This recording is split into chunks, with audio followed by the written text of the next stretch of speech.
The monitor lost her at the 11th minute, and Tolle did not correct it. He watched the girl's silhouette thin on the surgical display, watched the sensor web reach for the shape of her and come back holding nothing, and he kept his 4 hands moving as if the machine were only tired.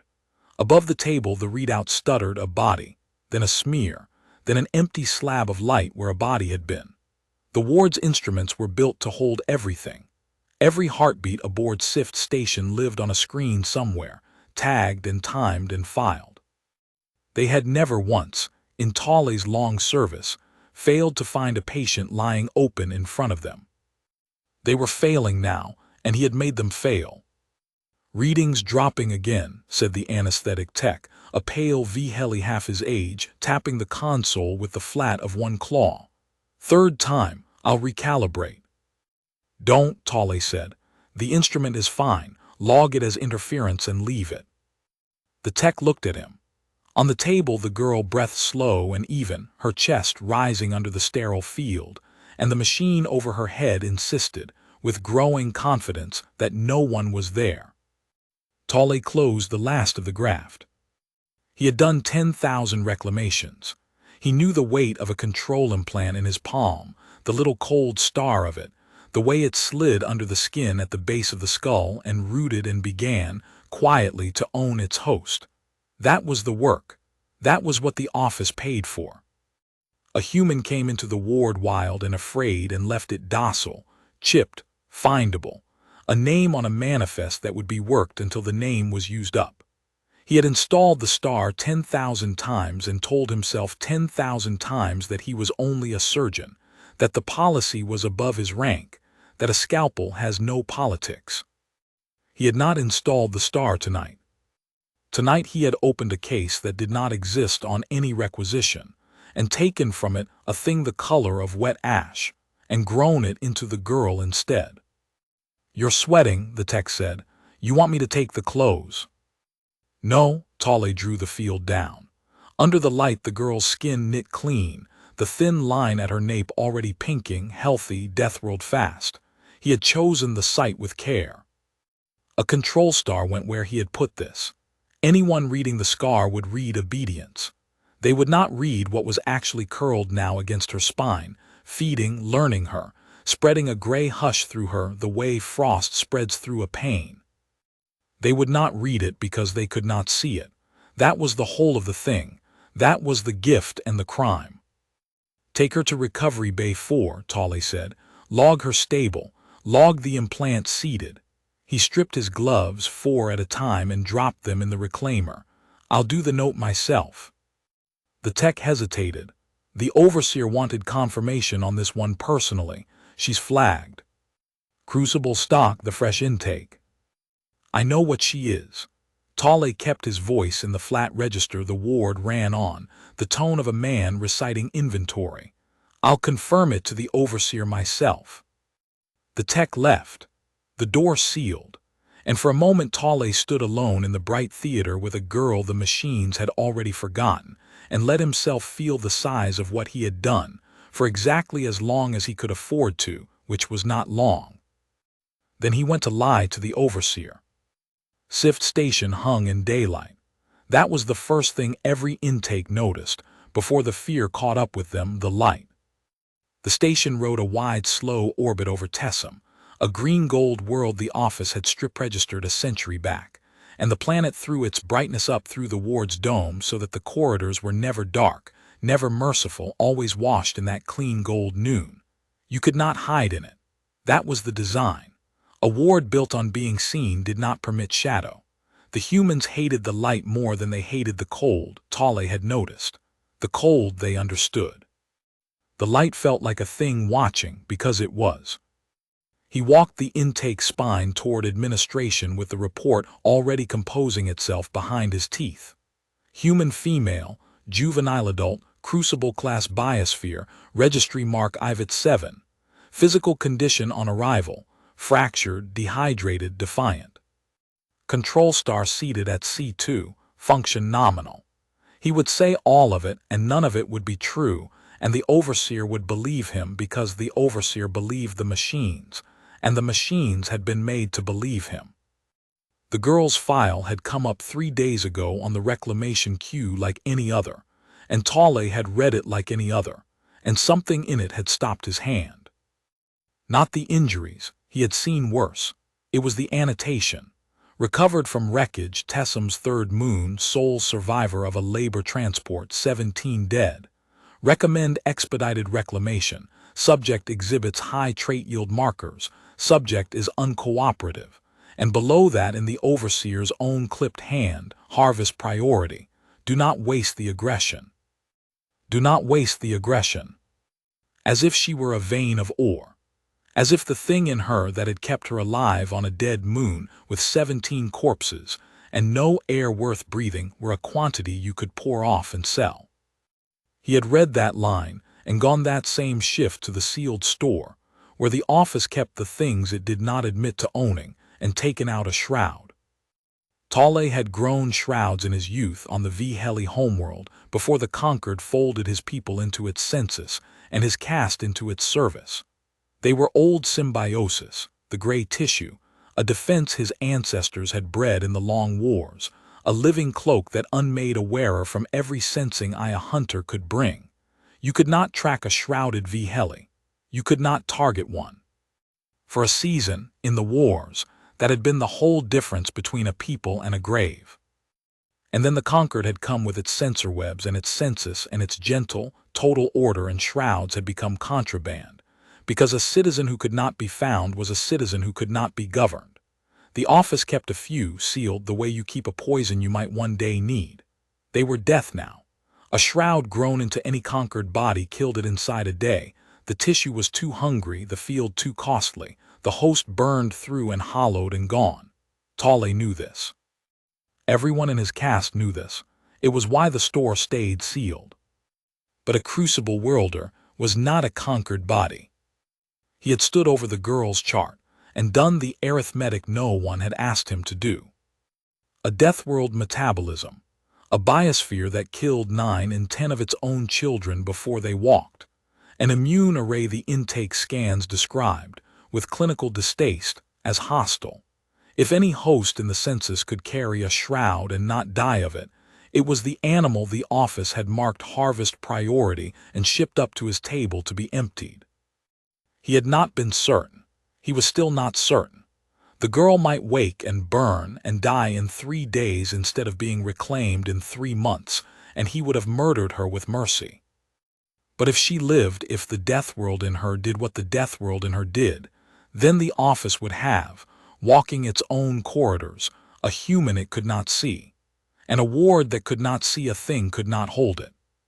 The administration hub opened ahead, the sensor grid glowing its patient blue across the far wall, 10,000 tagged lives crawling their little tracks. Overseer Kesh Ussa stood before it with 2 of her guards, chitin blue-black under the dome light, mandibles folded in the posture the Osk used for satisfaction. She did not turn when Tale entered. She was watching the grid the way a spider watches a web, for the tremor that meant food. "Surgeon," she said, "the crucible intake." Seated and stable overseer. Tale let the report roll out flat. "Control star at C2, function nominal, she'll wake within the shift." "Trait yield." Confirmed high, the moon didn't lie, he kept his hands still. Stillness was the whole art of lying to an Osk. They read motion the way his caste read numbers. "I'd recommend a slow harvest on this one. Fast reclamation on a high-yield stock wastes the yield. Let her stabilize. Let the aggression settle into something you can draw off clean." Ussa's head rotated a slow quarter, the compound eyes catching gold. "You counsel patience. You never counsel patience." "I counsel value. You flagged her yourself. Do not waste the aggression." He returned her own words to her softly and watched them please her. "Rush her and you get 1 poor draw. Keep her and you get a season of them." The overseer turned back to her grid. "She reads quiet on the web." "I like a quiet intake." 1 claw rose and indicated a track on the display, a single blue mote in Recovery Bay 4, tagged and timed and utterly ordinary. There, sleeping like the rest of them. Tale looked at the mote. It was not the girl. It was a phantom the sensor web had invented to cover the hole she made in it, a smear of average noise the machine had decided must be a body because a body was supposed to be there. The web could not tolerate an absence. Where it lost a thing it painted a thing, so its picture would stay whole. He had counted on exactly that. The ward would not notice a ghost, because the ward's own instruments would keep lovingly drawing her in. Sleeping like the rest of them, Tolly agreed. He signed the false note with all four hands, the way a senior surgeon signed a thing he wished to be believed, and left the hub, and did not let himself breathe until the door had sealed the overseer's satisfaction behind him. In Recovery Bay 4 a girl the whole station could see, and no machine could find was beginning, slowly, to wake. Her name, the file said, was Wren. Wren came up out of the anesthetic the way she came up out of everything, fighting, and quiet about it. The ceiling was wrong. That was the first fact her body handed her, before her eyes had finished agreeing to open. On the transport the ceiling had been low and gray and rivet-lined. On the moon there had been no ceiling, only the cracked visor of a suit she'd stripped off a dead man to keep breathing. This ceiling was high and gold and clean, and light came down through it like the light came down through water, and she hated it on sight, the way you hate a thing that is too pleased with itself. Ward, she was in a ward. They'd caught the transport, or what was left of it, and they'd pulled her out of the wreck, and now she was in a bright clean room that smelled of nothing, which was worse than smelling of blood, and there was a thin sore line at the back of her neck. She reached up and touched it before she decided to. A seam, recent, something under it. Chipped then. She'd heard about the chip from the older ones on the transport, the ones who'd been through a ward before and gotten loose and gotten caught again. They put a star in your neck, they'd said, and after that the walls always know where you are, and you stop being able to want things, and one day they draw you down like water from a well and there's a little less of you, and then a little less, until the manifest closes you out. That was reclamation. That was what the light was for, so they could always see you while they used you up. Wren lay still and took inventory the way the moon had taught her. 2 hands working, both legs, the left one braced but whole. Ribs sore, not broken anymore, they'd knit her then, which meant they wanted her worth something. A dryness in her mouth and a strange cold thread running down her spine that she couldn't name, like a draft inside her own body, like a window open in a room she'd thought was sealed. She sat up. Across the bay a guard stood at the hatch, tall, blue-black, plated like an insect that had learned to wear armor and then become it, 2 lensed eyes and a cluster of smaller ones, a stun pike held loose. She'd seen its kind on the transport dock. Osk. It was looking into the bay. It was looking, she realized slowly, more or less at her and not at her, its head sweeping the room in the flat patient arc of a thing on watch, and when the arc passed over her bed it did not stop. It did not stop. Wren went very still, in a different way than before. She was sitting upright in a lit room 10 paces from an armed guard, and the guard's eyes had crossed her and moved on as if the bed were empty. She waited for the second look, the double take, the pike coming up. It didn't come. The guard shifted its weight, clicked something to itself, and went back to watching a door. Careful, said the part of her that had kept her alive. Careful. Don't believe a good thing before you've made it prove itself twice. She slid her legs off the bed. Her bare feet found a cool floor. She stood slow, ready for the shout, and there was no shout. She took 1 step toward the guard, then another, into the open middle of the bay where nothing could have hidden her, where the gold light fell on her plainest of all, and the guard adjusted its grip on the pike and yawned a wet mandible yawn and saw nothing. There was a mirror panel by the washstand, the polished kind wards used so they didn't have to trust a captive with glass. Wren stopped in front of it.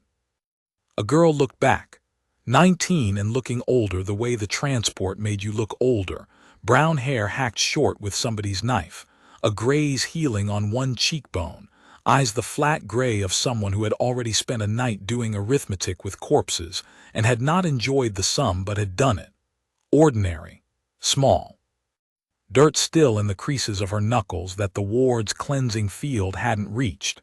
She looked like exactly what she was, which was a person, which was nothing the light should have missed. But over her left shoulder in the mirror hung a small blue readout the ward had mounted on every wall, a courtesy display, the older ones had said bitterly, so a chipped soul could always see itself pinned on the grid, could always know it was known. The readout showed the bay. It showed the bed she'd left. It showed the guard, tagged and named. It showed a soft blue phantom lying peacefully in her empty bed, breathing on a schedule, heart ticking a number. It did not show the girl standing in the middle of the room. Ren looked at the phantom in her bed. She looked at herself in the mirror, real and standing and unaccounted for. She looked back at the phantom. They could not see her, she understood, and she did not let the thought get loud because loud thoughts got you killed. They had put something in her neck and it was not a chip. The walls did not know where she was. The older ones had told her what the chip did. None of them had ever told her about this. This wasn't in the stories. This was something that wasn't supposed to exist, and it was hers, and it had a cost. She could feel the cost already, the cold thread down her spine, the faint high hum behind her eyes, the sense that something in her was burning fuel to keep this true. But it was true. The hatch cycled. A surgeon came in, 4 arms, gray-gold hide, the scholarly stoop of a creature that spent its life bent over tables, and stopped just inside the door, and looked directly at her. At her, not the bed. At the girl standing wrong-footed in the middle of the room where the machine said no one was. For a long moment, neither of them moved. "Sit down," the surgeon said quietly, in trade pidgin, the flat human-facing dialect the ward used. "Please," before someone with fewer eyes than the machines walks past that door and wonders why the ghost is out of bed. Ren did not sit down. She had learned on the moon exactly how much a soft voice was worth. "You did this," she said. Her own voice came out rough. "You put something in me." "Yes." "What?" The surgeon glanced at the hatch, then crossed the bay slowly, hands open, all 4 of them, which she understood was meant to be reassuring and was not, and lowered himself onto the stool by the washstand so that he was below her eyeline, smaller than her, which no one on this station had bothered to make themselves before. "My name is Tale," he said. "I am the reason the walls have lost you, and if you will give me the length of one quiet conversation, I will tell you what I have done and why, and what it is going to cost you, and then you may decide whether to hate me for it. I would hate me for it. But sit down first. The thing that makes you invisible does not make you inaudible, and it does not make you safe. It only makes you unseen.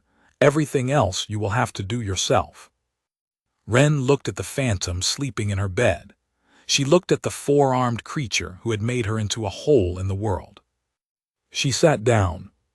Tale told her the truth, because he had run out of other things to spend. He told her plainly, the way he would have briefed a colleague, because he had guessed already that she would take pity worse than she took facts. The ward was a reclamation station.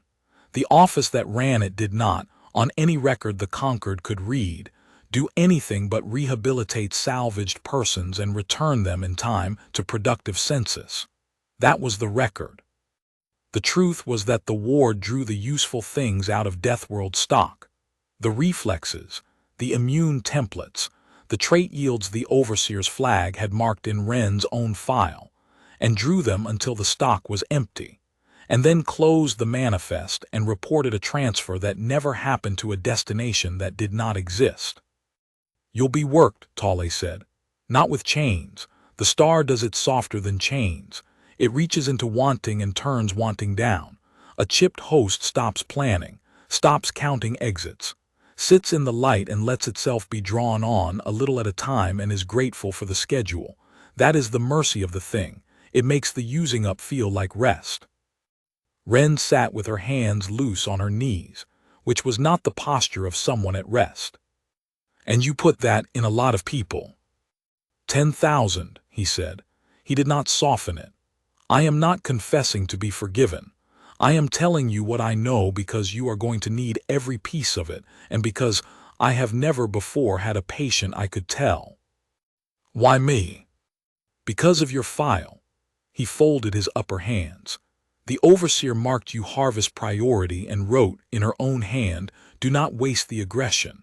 I have installed the star 10,000 times and told myself the policy was above my rank.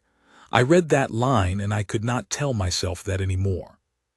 So I did the arithmetic the office never bothered to do, and I gave you the only thing in this station the machines cannot govern, and I gambled that a crucible body could carry it without dying, because no census body can. Carry what? Tale was quiet a moment. A shroud, living tissue, old. My people bred it in a war before your species learned to smelt iron. It unmakes you from every sensing eye, every scanner, every camera, every thread of the web that runs this ward. It is why the walls have lost you. It is also killing you slowly the way it kills everything that wears it. In a conquered body it burns the host out in a day. In you, he stopped. In you I do not know. You are the first. You may have a season. You may have a week. It feeds on you to stay hungry, and the more you use it, the faster it feeds. Ren absorbed that with no more reaction than a slight tightening at the jaw. On the moon she had learned that a thing killing you slowly was still, for the moment, a thing keeping you alive, and you thanked it and used it and grieved it later. How do I turn it off? She said. You don't, you rest it. Move little, want little, and it idles cheap. Move much, run, fight, work, and it costs you. You will feel the cost, a cold in the spine, a fever coming. When it burns hard enough you will taste copper and your sight will narrow. That is the tissue drawing you down to pay for the field. Learn the line and stay under it and it will last. He looked at her steadily. There is one more thing you must hold on to because it will save your life or end it. The shroud takes you off the machines.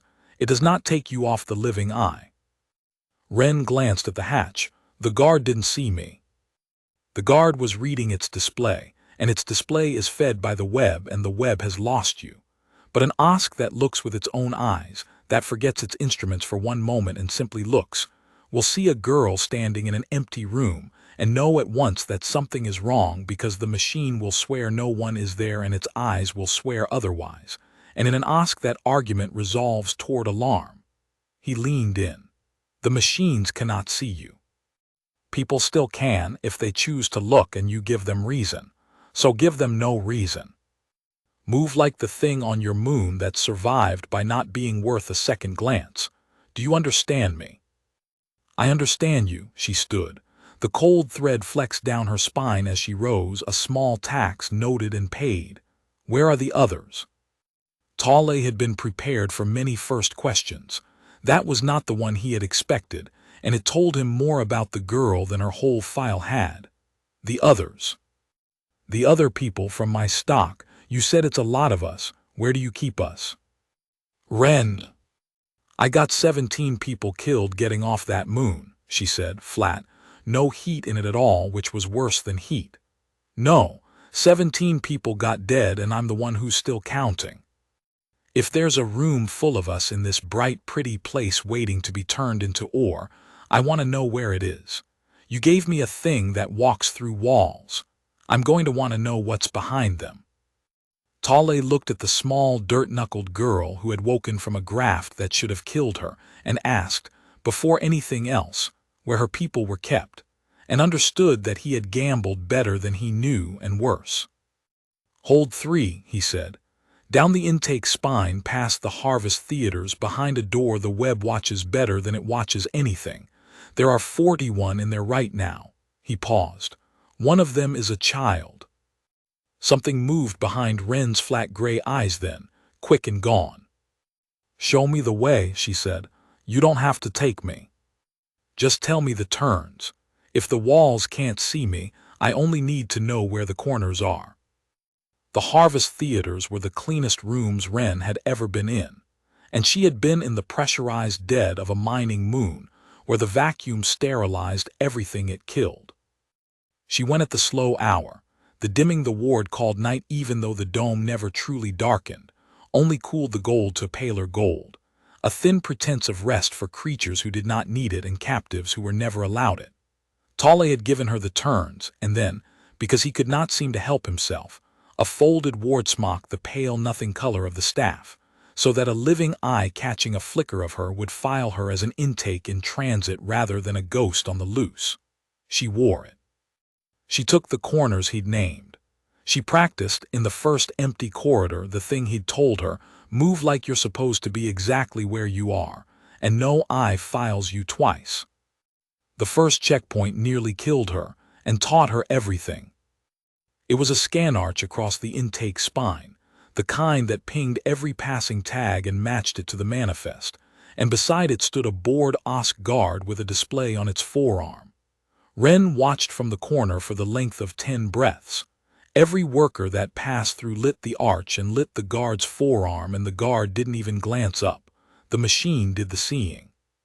She understood the arch would say nothing about her at all. She wasn't a tag. She was a hole, and she understood, a half-second before she stepped, that a hole passing through an arch that pinged everything would produce exactly one thing: silence where there should have been a chime. She stopped with her foot half raised. A worker went through. Chime. Another. Chime.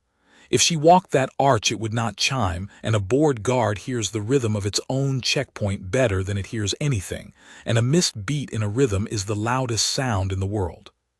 So she waited until 2 workers came through together, close, and stepped through in the half-instant between their chimes, in the shadow of their noise, one body's width behind a broad OSC laborer, and the arch heard 2 tags and chimed twice for 3 bodies, and the guard heard the right number of chimes and never looked up.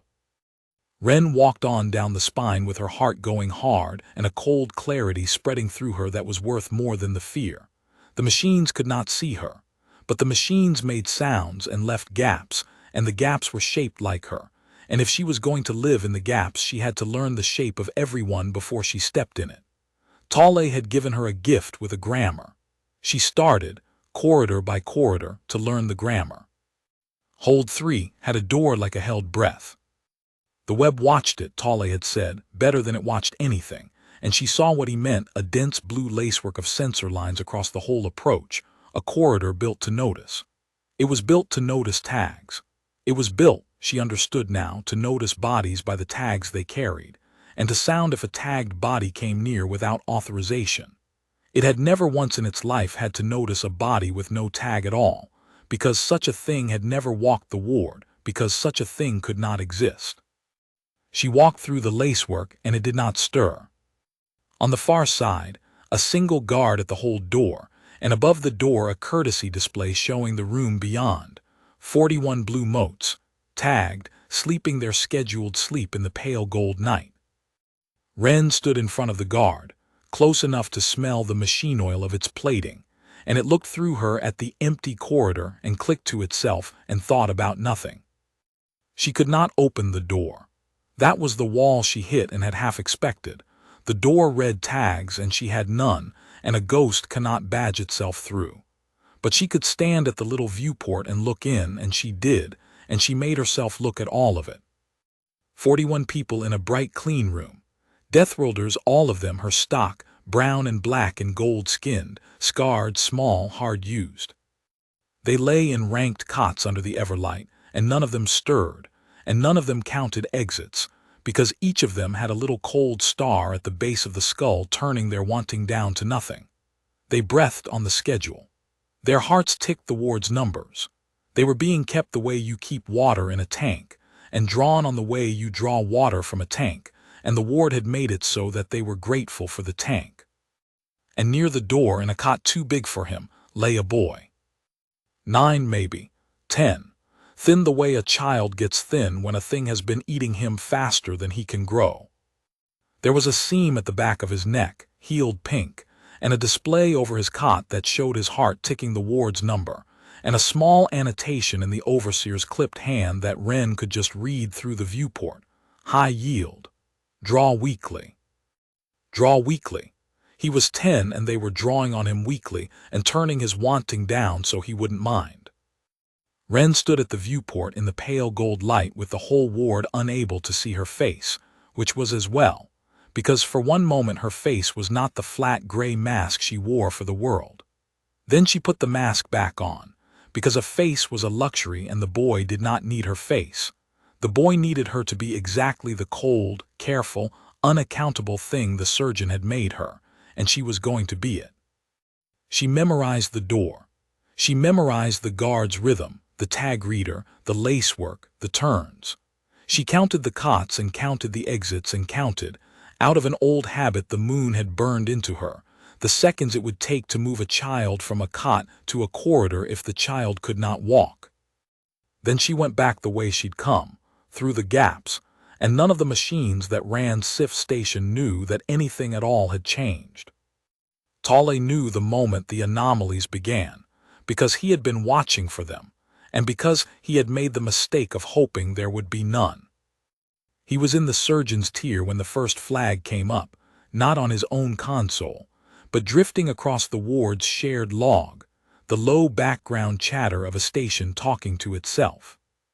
A door on hold 3 cycled without a tag, logged, queried, and dismissed by the night clerk as a maintenance ghost, the kind of small nonsense a big system produces and forgives. He read it and felt the floor tilt. She had not opened the door. He knew that. A tagless girl could not open a tagged door, but she had stood near it long enough for the approach web to strain, and somewhere in the straining the system had coughed, and the cough had been logged. That was the trouble with a hole in a web built to have no holes. The web could not see the hole, but the web could feel itself pulling against nothing, and every so often the pulling left a mark. Tolle sat very still in the bright surgeon's tier, and made himself think like the overseer. Ussa would not at first imagine a ghost. That was not how an OSC mind worked. An OSC mind faced with an anomaly reached first for malfunction, then for sabotage, then for an enemy it could name. She would recalibrate the door. When the door tested clean, she would suspect a person, a bribed clerk, a glitching tag, a worker taking a forbidden route. She would tighten. She would add eyes. And the tighter she pulled the web, the more it would strain against the hole the girl made in it. And the more it strained, the more it would cough. And the coughs would build a shape. And one day, not soon, but not never, some clerk clever than the rest would lay the coughs side by side and see that they made a trail with no walker, a trail shaped like an absence moving through a ward that could not hold absences. He had known this. He had known the Shroud was not a clean escape but a slow race, the girl learning the ward faster than the ward learned the shape of the girl. He had gambled on the deathworld in her being quick. The second flag came up an hour later, a ration dispenser on the intake spine, drawn twice with a single tag. She was feeding herself, and feeding herself cleverly in the noise of another body, but the machine had counted the draws in the tag and found them one short, and logged it, and the night clerk had dismissed it, and it sat now in the log beside the door, 2 small coughs an hour apart, and Tolle looked at the 2 of them together and saw the beginning of the trail. He wiped them. He should not have. A senior surgeon reaching into the ward log to erase 2 maintenance flags was itself an anomaly, one far more traceable than a ghost, because Tolle had a tag and a name, and a body the machines could see perfectly well. But he could not sit in the bright tier and watch the trail build and do nothing, and so he did the foolish thing, the human thing almost, and erased the 2 coughs, and told himself it was the last time he would have to. It was not the last time. He understood that even as he did it, he had bought the girl a night. He had also, with his own tagged hand, laid down the first mark of a second trail, his own, and somewhere below him in the administration hub, an overseer who trusted machines slept the shallow sleep of a creature that ran on watching and would wake, and would look at her grid, and would begin, slowly, to count. Wren found Tolle in the supply cell he used to hide, because it was the one room on the ward he had learned to hate the light in. It was a records annex off the surgeon's tier, low traffic, its lone display angled to the wall, and he had taken to going there when he needed to think without an audience of machines. She came through the door he'd left keyed for a phantom. He had done that much. tied a maintenance override to a dead man's tag so that one door in the ward would open to nothing.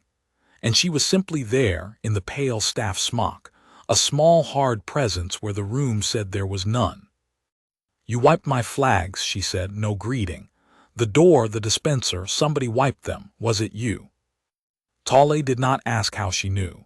She had spent 2 nights learning the ward the way she'd learned the moon, and the ward had fewer teeth. "Yes." "Don't do it again." He turned. "You were building a trail, 2 coughs an hour apart. I erased them before a clerk could lay them side by side. And now there's a surgeon reaching into the log to erase maintenance flags at the slow hour." Ren leaned against the wall, arms folded, and looked at him with the flat gray patience that unsettled him more than any anger could have. "You've got a tag, you've got a face. The machines love you. Every time you touch that log to cover me, you're painting yourself. You want to help me. Then you be the most boring surgeon on this station. You confirm my ghost's asleep in Bay 4. You sign your notes. You go home. The one thing they can't track is the one thing you already gave me. Let me do the untrackable part. You do the part where you look innocent." Tale was quiet a moment. He had spent a career being the thing the room needed him to be, and it had made him complicit in 10,000 small deaths, and here was a captive child instructing him, correctly, to be that thing one more time, for the opposite reason. "You've thought about this," he said. "I think about exits. It's the only thing on the moon that kept me breathing." She pushed off the wall. "So here's the exit. You told me what this place does. 41 people in hold 3, one of them 10 years old, getting drawn on weekly till the manifest closes them out. I could walk out of here tonight. The dome's got service locks a ghost could ride. I could be off SIF station before your overseer finishes her breakfast, and no camera on this ward would ever prove I existed." "Then do it," Tale said quietly. "That is what I made the Shroud for, to get one of you out." "No, it isn't." Ren's voice didn't rise. "You didn't do the arithmetic on 10,000 people and gamble a Shroud and lie to a spider so that one girl could climb out a service lock and leave 40 of her own in the tank. You did it because you couldn't tell yourself the policy was above your rank anymore. That's not a one-girl-shaped feeling, so don't insult us both." Tale looked at her and felt the thing he had been avoiding since the theater settled onto him with its full weight. He had told himself he was saving a life. He had, in truth, been trying to open a door in a wall he had spent a career pretending was load-bearing. And the girl had walked through it and turned around and was waiting for him to admit what the door was for. "Say what you mean," he said. "I mean I'm not leaving with one," Ren said. "I mean the walls can't see me, and that's not an escape, that's a key. There's a record somewhere in this station of what you people actually do here, the real manifest, the harvest logs, the transfers to nowhere. You said the office lies to the conquered. That means there's a truth it's hiding and a lie it's showing, and both of them are written down somewhere the web can reach. I can't be seen. So I can go to the place where the truth is kept, and I can take it, and I can put it somewhere the office can't lie its way out of. And then it doesn't matter whether I get 1 out or 40. It matters that everyone with the power to shut this place down is holding the thing the office spent 100 years making sure they'd never see." The room was very quiet. Below them the ward hummed its patient hum. "You are describing," Tale said slowly, "the assize." "I don't know what that is." "The circuit court, the Concord's auditors." He sat because his legs had stopped wanting to hold him. "They ride from ward to ward on a schedule the office games a decade in advance. When an assize courier is due, this station spends a year making itself clean. The hold empties, the harvest theaters go dark, the real manifest goes into a vault the web guards better than it guards anything, and a false one takes its place. The assize sees a model rehabilitation ward, signs the census, and rides on. There is a courier due at Tessum Relay in 6 days. The overseer has already begun the cleaning." He looked up at her. "That is why she flagged you harvest priority. Do not waste the aggression. She is drawing the useful stock down fast before the ward goes clean for the audit. In 6 days hold 3 will be empty, one way or another. The 41 will be drawn out or transferred to nowhere, and the boy with them, and the courier will arrive to a spotless ward and sign that all is well. Wren took that in without a flinch, which was its own kind of terrible. 6 days, she said, and the real records go into a vault before then. Are already going. Then I need to be in the vault before it closes, or in it after it's closed. She was already somewhere ahead of him, he could see it, walking the turns in her head. And I need a way to hand what's in it to that courier that the office can't intercept and can't call a forgery. It's no good if I steal a record they can just say I faked. A ghost's word is worth nothing. I need it to arrive from inside, proven, stamped, the ward's own truth in the ward's own hand. Tolle had spent his life among people who solved problems by adding force. He watched the girl solve one by subtracting herself from the equation entirely, and understood that this was the shape of the thing his caste had bred the Shroud to be, before the conquered made it a poison, not a weapon, a proof. A wearer no hunter could target had never won a war by killing. They had won by carrying something across a line no one could stop them at. There is a way, he said, and was faintly astonished to hear himself say it. But it will cost you more than the Shroud already does. And it will cost me the last thing I have to spend. Which is my good name with the machines. He almost smiled, which his caste did rarely and badly. The most boring surgeon on the station. You told me to keep it. I am going to have to spend it instead once at the end in the open where every eye can see me. Because there is one thing on SIF station a ghost cannot do and only a trusted surgeon can, and when the moment comes, you and I are going to need both. Overseer Kesh Ussa began to count on the 3rd day, and Tolle watched her do it and could not stop her. She did not announce it. That was not the Osk way. He learned of it the way he learned of everything now, sidelong from the ward's chatter. A work order to double the living guard on the intake spine. A directive that every checkpoint chime be logged and reconciled by hand against the manifest at each shift change. A quiet reassignment of the ward's cleverest clerk, a cephalopod-descended data warden named Osvel, off the audit cleaning detail, and onto a single task described in the order only as reconciliation of ambient anomaly. Reconciliation of ambient anomaly. Tolle read that phrase in the log at the slow hour and felt the cold of it. Ussa had not reached for a ghost.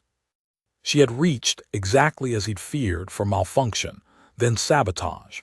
And finding no sabotage, she had done the most dangerous thing an Osk could do. She had admitted that the machine was seeing something it could not name, and set her best mind to naming it.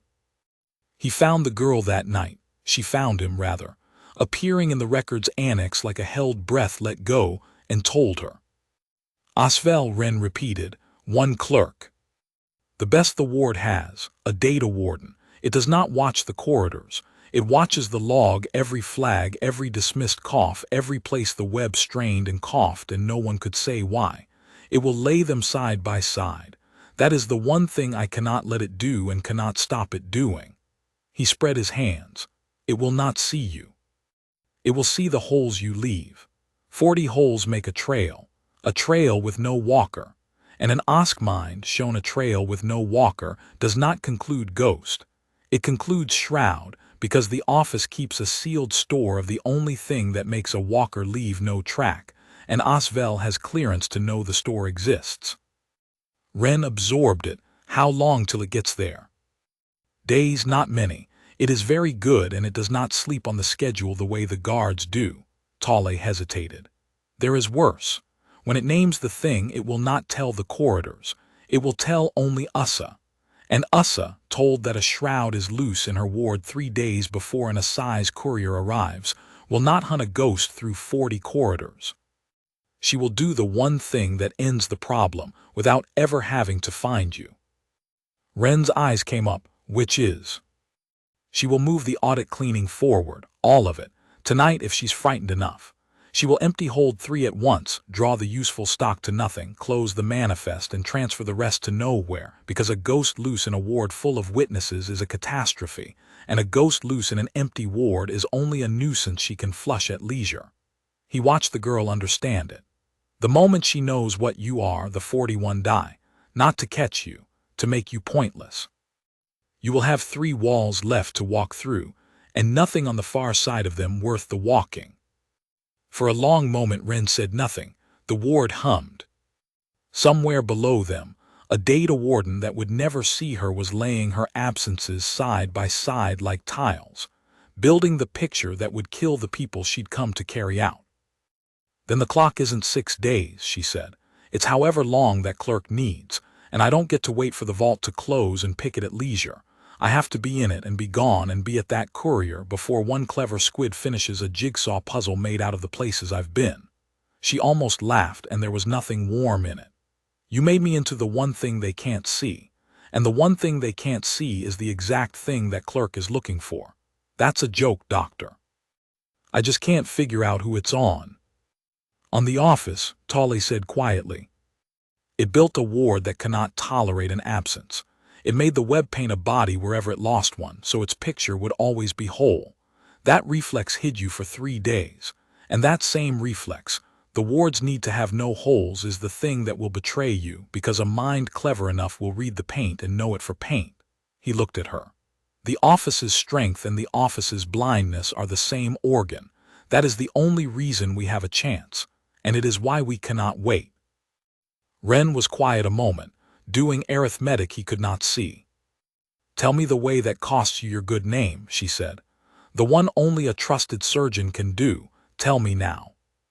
Because I think we just ran out of the slow version. Ren went to see the boy on the 4th day. Because she had promised herself she would not move 41 strangers like cargo without once looking at one of them awake.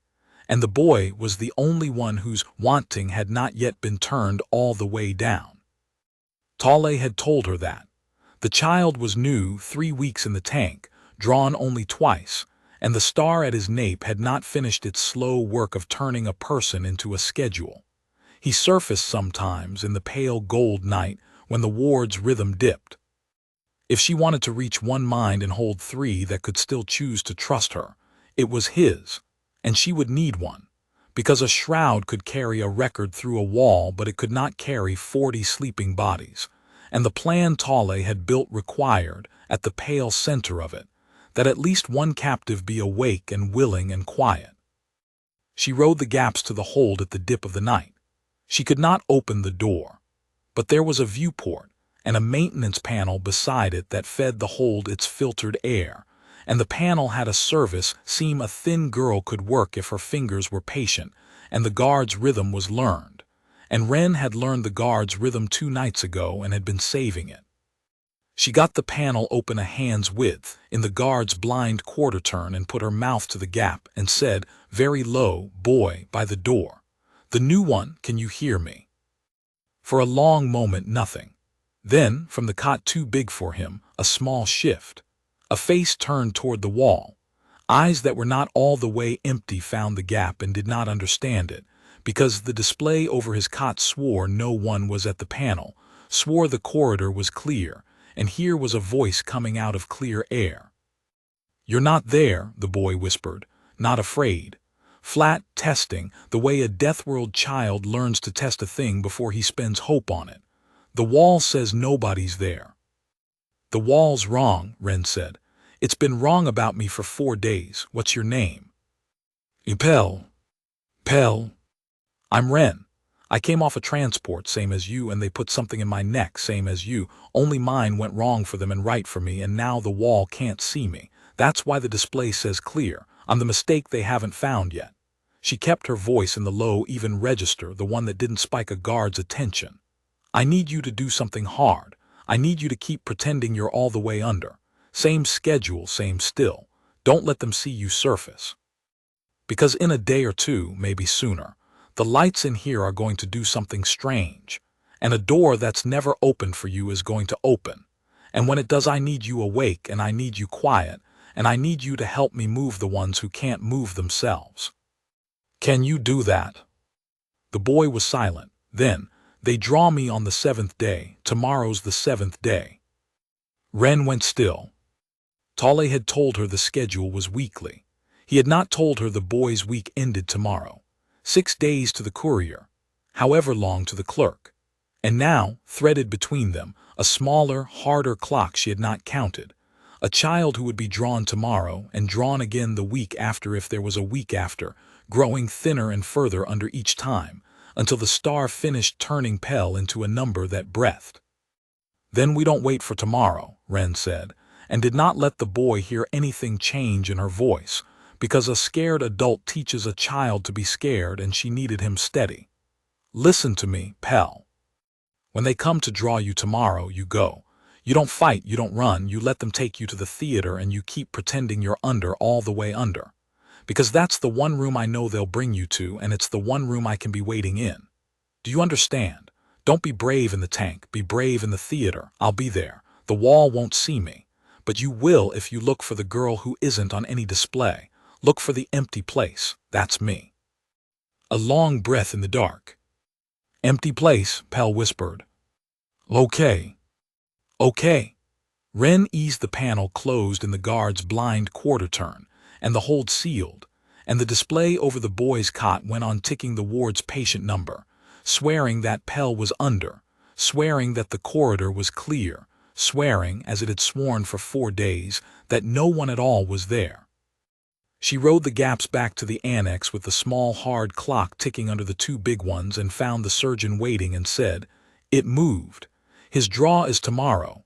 We do it tomorrow in the Harvest Theater during his draw. That's when you spend your good name. Tell me the rest of it, all of it, now."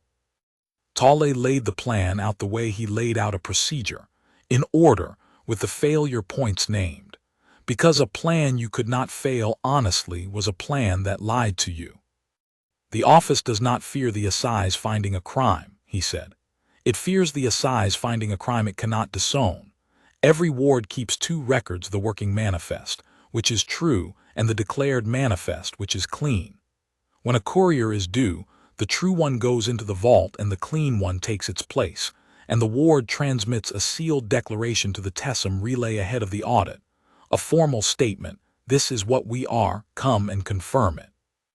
The assize treats that declaration as the ward's own sworn word, because it carries the station authority seal. You cannot forge the seal. You cannot recall it once it is sent.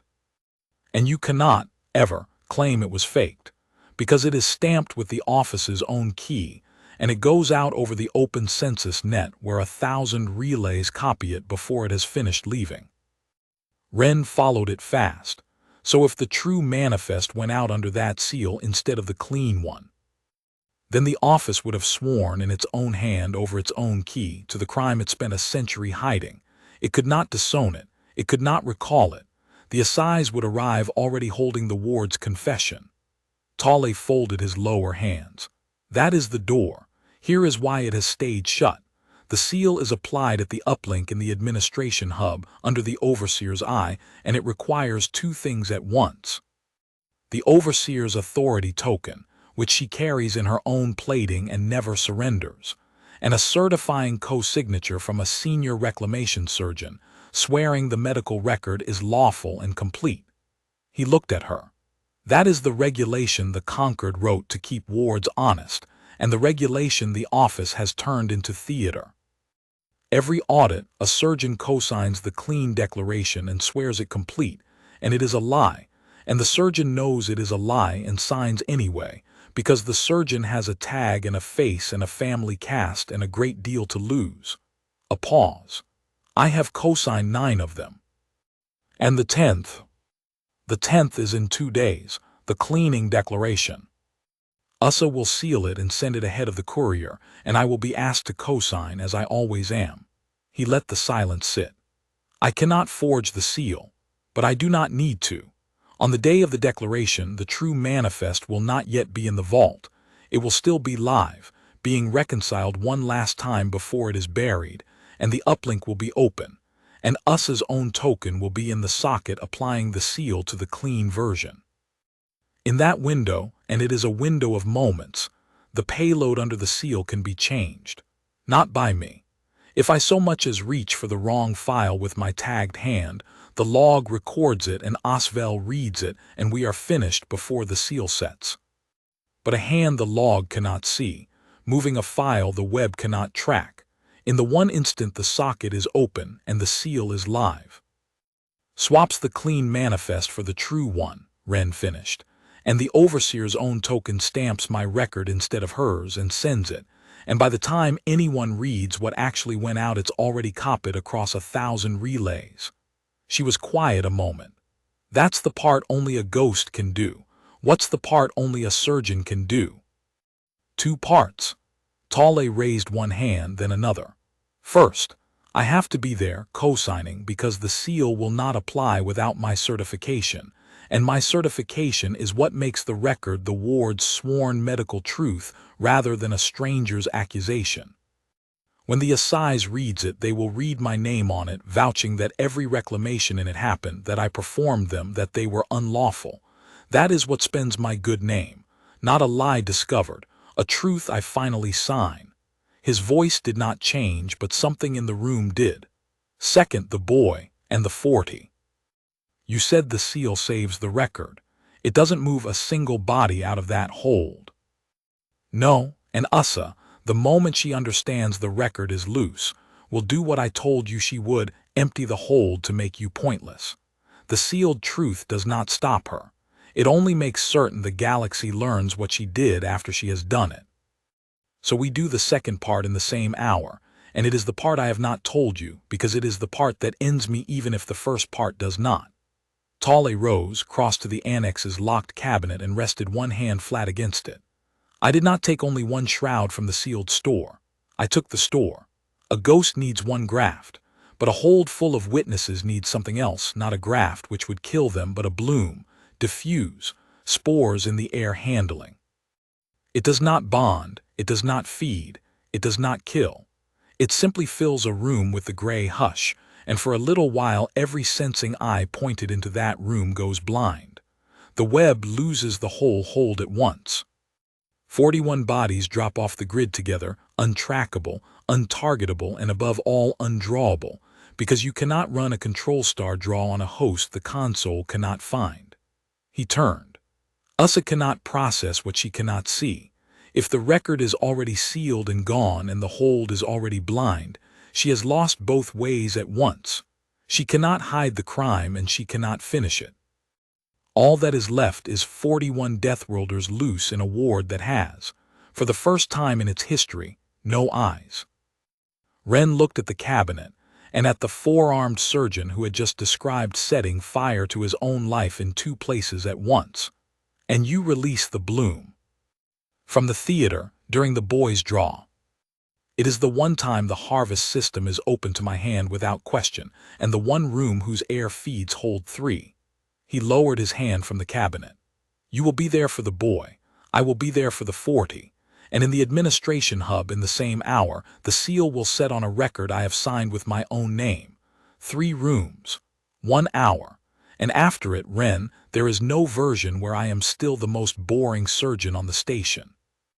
There is only a version where the record got out and the hold went blind, and a version where it did not.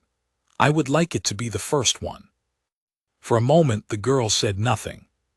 Then she did a thing he had not seen her do. She looked at him not as a captor, not as a tool, but as a person who had decided to spend himself. And she gave him the only thing she had that was worth giving, which was the truth. It probably kills me, she said. The swap in the theater and moving 40 bodies through the locks, all in an hour, that's the hardest I'll ever have run the Shroud. And you told me hard is what feeds it. Copper and narrow sight and fever, you said. I'll be past all 3 before the hour's out. I might get the record sealed and the hold blind and the boy through the lock and just stop. Somewhere in a service corridor the machines can't see, which means no one would ever find the body. She said it flat, arithmetic, the moon's arithmetic. I want you to know I did the sum. I'm not doing this because you made me brave. I'm doing it because 41 is more than 1, and 10 years old is younger than 19, and I already know exactly what it costs to be the one who's left counting. So don't thank me. Just be in your 3 rooms. Tale looked at her for a long moment. I will be in my 3 rooms, he said. Osvel finished the puzzle 6 hours early, and Tale felt the ward change temperature the way you feel a pressure door seal somewhere far off, not a sound, a settling. He was in the surgeon's tier, prepping the theater for a draw the schedule said was routine, when the ward's chatter went all at once quiet. Not silent, careful. The reconcile every chime order stopped generating its usual clutter of dismissed flags, because someone had told the checkpoints to stop reporting to the general log and start reporting to one place. Work orders that had been flowing all morning simply ceased. And in the administration hub, on the shared display Tale could see from his station, the patient blue grid pulsed once, wholly, as every sensor on SIF station was told to recalibrate against a new reference. The reference, he understood with a cold drop, of a known Shroud signature, pulled from the sealed store's own records and loaded into the web as a thing to hunt. Osvel had laid the absences side by side. Osvel had seen the trail with no walker. And Osvel had done the one thing Tale had prayed would take another day. It had told the web what shape of nothing to look for. The Shroud did not make Wren invisible. It made her a hole, and a web told precisely what a hole looked like could, at last, begin to hunt the hole not by seeing her, but by seeing the exact place where seeing failed, the paint too smooth, the average too clean, the little wrongness where the machine drew a body it should not have needed to draw. It would be slow. It would be imperfect. But it had begun, and the girl did not know it, and the boy's draw was in 90 minutes, and the declaration sealing was in 90 minutes, because USA had moved that forward too. Tale saw the order flash across his queue even as he watched. Certification required, Surgeon Tale, administration hub, and understood that the overseer, frightened, had collapsed all her clocks into one. She was going to seal the clean declaration, run the boy's draw, and sweep the ward for the Shroud, all in the same hour. The exact hour Tale and the girl had chosen for the opposite of all 3. He had no way to reach Wren. That was the flaw they had built into the plan on purpose. A ghost who could not be tracked could not be signaled either, and any message he left in the log was a message Osvel would read. She would come to the theater for the boy at the draw, as they'd agreed, and she would come not knowing the web had learned her shape, not knowing every clock had moved, not knowing that the careful quiet on the ward was the sound of a spider deciding to stop watching the web and start pulling it. Tale stood in the bright theater with his 4 hands very still, and did the only thing left to him, which was to be exactly where he had promised to be, and to trust that a girl who had walked off a dead moon counting corpses would read a changed room faster than he could ever have warned her of it. He prepped the draw. He loaded the cosine token, and against the cabinet at the back of the theater, unlogged, unseen, he set the case that held the store, the gray hush, the whole of it, waiting for a hand to open it into the air. Wren knew the ward had changed before she'd taken 10 steps into it, the way she'd known a rock face was going to shear before it sheared, not a thing she could point to, a thing her skin had already voted on. The guards were doubled, that she could see, but it was the quiet underneath that stopped her in the mouth of the intake spine, one shoulder to the wall, breathing slow. For 4 days the ward had chattered, checkpoints chiming, dispensers clicking, the little constant noise of a station talking to itself, the noise she had learned to hide inside. This morning the noise was gone. The checkpoints still chimed, but no one dismissed the chimes anymore. The workers went through and the guards watched them go with living eyes, counting by hand, and above every arch the courtesy displays had stopped scrolling their patient blue and gone to a flat waiting gray. They were counting by hand. The machines had stopped being trusted to count, and there was only one reason a ward that worshipped its machines would stop trusting them to count, and Wren felt the reason settle onto her like cold water. They had found the shape of the hole. Not her, the hole. They knew now that something moved through the ward that the count came up short around, and they had gone back to the oldest instrument there was, the living eye, because the living eye was the one thing her shroud had never fooled. She did not run. Running was for people who hadn't done the arithmetic. She stood in the mouth of the spine and rebuilt the whole ward in her head with this new fact in it, the way she'd rebuilt the moon every time a corridor collapsed, this route dead, that gap closed, this guard now looking instead of reading.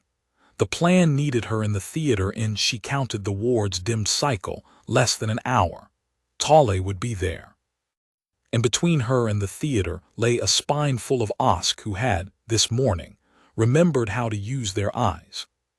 Careful, said the moon in her. Careful, they can't see you. They can only catch you looking wrong, so don't look wrong. She stopped moving like a ghost and started moving like a smock, a pale ward staff smudge in the corner of a busy morning, unremarkable, exactly where it was supposed to be. When a guard's living eye swept her quarter of the corridor, she was already a still thing beside a supply niche, a thing the eye filed as furniture and released. When two workers crossed, she crossed in their wake, in the noise of their bodies, one width behind and half a beat late. She had learned the grammar of the gaps in 4 days. Now she learned, in the space of one corridor, the grammar of being looked at, which was harder, because it asked her to be seen and to be nothing at once. Halfway down the spine, she nearly died, and it taught her the last thing she needed. A checkpoint arch, and beside it a guard, and above it a gray waiting display, and as she came level with the arch in the shadow of a broad laborer, the display over the arch flickered. Not scrolled. Flickered, the way a thing flickers when it is straining. For half a heartbeat the flat gray rippled, and a smear moved across it, a smooth, too clean patch of nothing sliding through where the arch's own field said a body could not be, and the guard, whose living eyes had been on the laborer, saw the ripple, and turned its head toward the empty air a hand's breadth from Ren's face. She did not breathe, she did not move. She was a still pale nothing beside a broad moving body, and the guard's compound eyes searched the air where the display had rippled and found what living eyes always found when the machine and the world disagreed. A gap it could not fill, an argument with no winner, and its mandibles worked, uneasy. And it lifted its forearm display and saw the flat gray settle back to nothing. And after a long, long moment it decided the machine had glitched. Because a guard that reports a glitch is safe, and a guard that reports a ghost is a fool, and it looked away. Ren moved on with the truth cold in her chest. The web had been told her shape. It could not see her, but it could feel her now, feel the place where its seeing failed. And every arch she passed would ripple, and every ripple was a coin flipped, and one of these flips a guard was going to trust its eyes over its fear and put a pike through the empty air and find her in it. The shroud made her a hole, and they had finally learned to hunt the hole. The 4 days of walking through walls were over. Whatever was left of this, she was going to have to do it faster than the ward could learn, and the ward was learning now by the minute. And the fever she'd been holding off with careful stillness was going to have to come, because careful and slow was a luxury that had just been taken off the table. She took the copper into her mouth willingly, the first taste of it, the shroud waking hungry as she asked it for more than idle, and she ran the last of the spine at the pace of the thing on the moon that survived by being where the eye had just stopped looking. The Harvest Theater doors were open when she reached them, and the boy was already on the table. Ren stopped in the observation vestibule, in the blind slot beside the door where the theater's own display could not paint her, and the 2 guards inside had their backs half turned, and made herself look at all of it before she moved, because moving before you'd looked was how you died. Pell lay on the draw table under the bright gold light, small and still, playing his part. She could see him working at it, the deliberate slackness of a child pretending to be all the way under while every nerve in him screamed to run. Good boy, steady in the theater, 2 guards at the walls, a draw tech at the console. And Tale at the head of the table, 4 hands moving over the harvest controls with the flat competence of a surgeon doing a routine his cast had done 10,000 times. And on the far wall, live and open. A second console she recognized from his description. A slim uplink station with a socket at its heart. And in the socket, glowing, a token the color of old bone. The Overseer's token. Usa was here. Ren found her in the same instant. The Overseer stood at the uplink. Not the table, blue-black plating filling half that wall. Her authority token socketed and live. A sealed declaration open on the display beside it, waiting for the surgeon's cosign so it could be stamped and flung to the relay. Usa had collapsed her clocks into one and stacked them all in this room. The boy's draw, the declaration seal, and Ren understood now why the guards were counting by hand. The sweep for the ghost, run from the one place on the ward the ghost was most likely to come, because a ghost that had befriended a boy would come to the boy's draw, and Usa had learned enough from Osvel to bait the hook with a child. It was a trap, and Ren was already standing in it, and the only thing the trap did not know was that she had built her own on top of it. She read the room the way the moon had taught her. The declaration was open and the token was live, and the seal had not yet set, that window Tale had promised, the moments when the payload could be changed, and it was open right now because Usa was waiting on the cosign. The true manifest, Ren's eyes found it, a second file marked on the uplink display. The working record still lived for its last reconciliation before the vault, exactly as Tale had said it would be. A hand's reach from the clean one that was about to be sealed and sent. Both records, side by side in the open, in the one window that would not come again. And 40 paces away, through a wall, 41 people in a hold whose air fed from this theater. And the cost of all of it lay on the table between them, 10 years old, pretending to be empty. Tale's lower left hand moved to the cosign pad. He did not look up. He did not look at the vestibule, because looking at the vestibule was the one thing that could tell the room where she was. But his hand moved slower than a routine cosign, a surgeon's hand deliberately buying seconds, and Ren understood that he had read the changed room too, had understood that Usa was here and the sweep was live and everything had gone wrong at once, and had chosen, in the wreck of the plan, to do the only thing left to him. To be exactly where he had promised, and to hold the window open with the speed of his own hand, and to trust the girl to come. Ren looked at the true manifest, and the clean one, and the live token, and the boy, and the guards, and the copper taste climbing her throat as the fever finally came up out of its hiding place. She had perhaps a minute before Tale's hand ran out of excuses to be slow. She had 2 guards, an overseer, a draw tech, and a web that had been taught her shape, between herself and a console she had to reach, touch, and work. With hands the log could not see, but a living eye still could. The plan had been 3 rooms and 1 hour. The ward had folded it down to 1 room and 1 minute, and put the overseer in the middle of it. Ren took a slow breath, tasted copper, and stepped out of the blind slot into the brightest lit room on SIF station, where 4 living eyes and 1 hunting web were looking for exactly the hole she was, and began to cross it. She crossed on the theater's own rhythm, because every room had one, even this one. The Drawtex console pulsed a slow amber cycle, and each pulse turned the tech's head a fraction toward its readout and away from the floor. Ren moved on the turns away and froze on the turns back, a still pale nothing between one pulse and the next, and in 6 pulses she had crossed a third of the room, close enough now to smell the machine oil of the nearer guard and the strange dry paper scent of the overseer's plating. The fever made the light ring. She ignored it. Fever was a bill, she'd pay it after. The nearer guard swept its living eyes across her quarter of the floor, and she was already a stillness beside a supply column, furniture, released. But its head hitched as it turned back a half check, the animal underneath the armor registering that the furniture had not been there a moment ago, and Ren did the hardest thing the moon had ever taught her, which was to not move at all while a predator decided whether she was worth a second thought. She let it look. She was pale cloth and empty air, and the flat gray nothing the display swore to. The guard's mandibles worked. Then Ussa spoke from the wall, the cosine surgeon. I have 3 more wards to clean before the courier and no patience for a slow hand.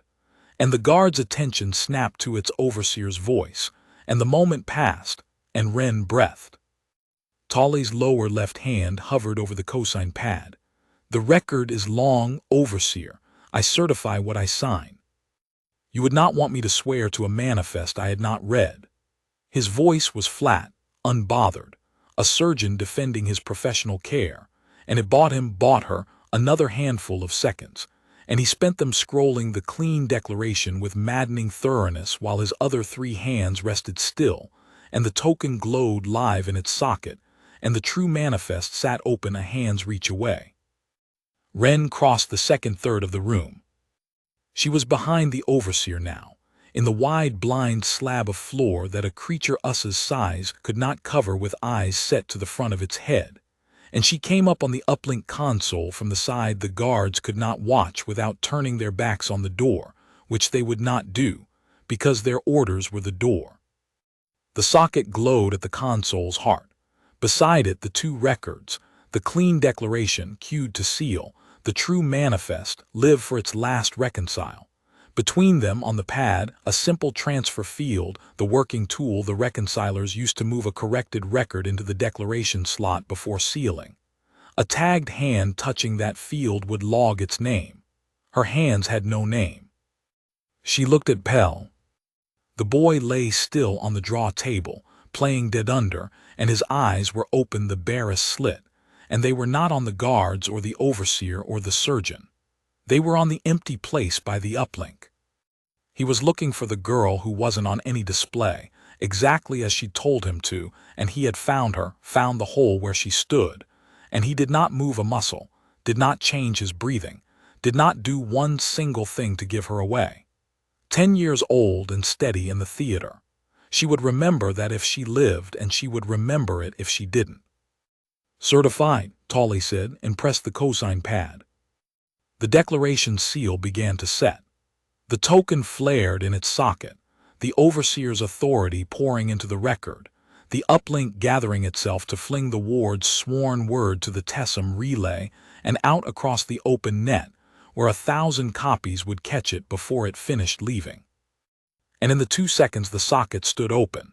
The window Tolle had promised, the only one there would ever be. Ren reached into the brightest lit room on SIF station with a hand no machine could see and moved the true manifest into the declaration slot, over the clean one, under the falling seal. The transfer field showed no name, because the hand that touched it had none. The reconcile log recorded a swap with no author, a correction from nowhere, the kind of small nonsense a big system produces and forgives. And there was no time left for anyone to forgive it or question it or read it, because the seal was already setting, was already set, was already gone, the token's light collapsing as the ward's own authority stamped itself onto the record Ren had put under it, and flung the whole of it to the relay in a single hard pulse she felt in her teeth. Sent, sealed with the office's own key, co-signed with the surgeon's own name. Copied in the half-second after, across every relay between Tessum and the conquered core, unrecallable, undiscernible, the true manifest of SIF station, riding out under the overseer's own seal into 10,000 archives that would each keep it forever. The uplink display went to its calm confirmation gray. Declaration transmitted. Seal verified. And for one breath the room did not know that anything at all had happened, because the machines said everything was fine, because the machines had just been made to lie one final time in the girl's favor. Then Oswell's reconcile hit the log, 6 hours of patience arriving all at once, and the flat gray display beside the overseer bloomed a single line of red. Declared manifest, checksum mismatch, content altered pre-seal.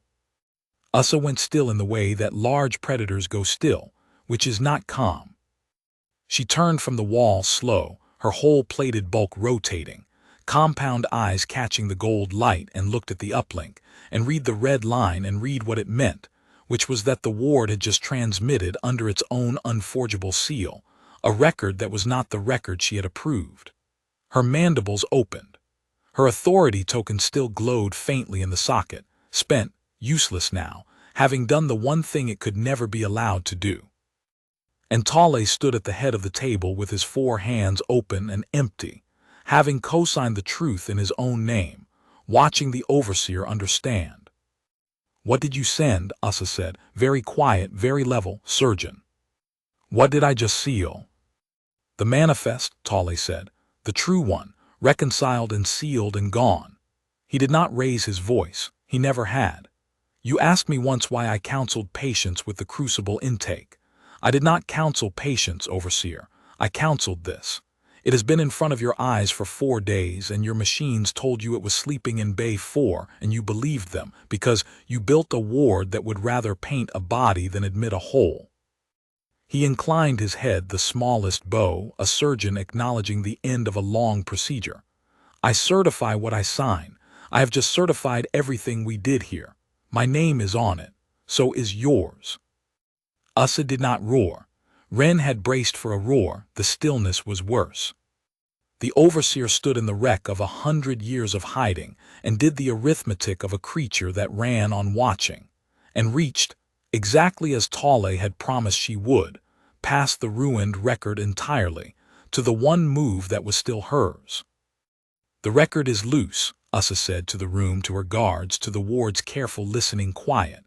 "So the record no longer matters. Only the stock matters. There is no crime the conquered can prove that we cannot outrun by making the evidence disappear before the courier arrives." Her head rotated toward the wall that fed hold 3. "Empty the hold, all of it. Now, full draw, no reconcile, close the manifest. If they find nothing in the tank, a sealed record is only an accusation." A pause, and then the thing that turned Ren's blood. "Begin with the child on the table." The Dratek's hand moved to the harvest console. And Tale, who had spent his good name and had nothing left to spend but the last thing, reached back to the cabinet where the case sat waiting, and opened the store into the air. It did not look like anything. That was the first thing, and Tale had known it would be, and it still unnerved him, a case opening. A faint gray breath sighing up into the theater's air handling. No smoke, no hiss, nothing a living eye would call an event. The gray hush went into the vents, and the vents fed the theater, and the theater fed hold 3. And for a moment the only thing that changed in the whole bright room was the surgeon standing beside an open, empty case. Then the machines went blind, and the room came apart. It happened on the displays first. The Dratek's harvest console, cued and reaching for the child on the table, lost the child. The readout that had held Pell's heart number for 3 weeks simply emptied, the schedule swinging to a body it could no longer find.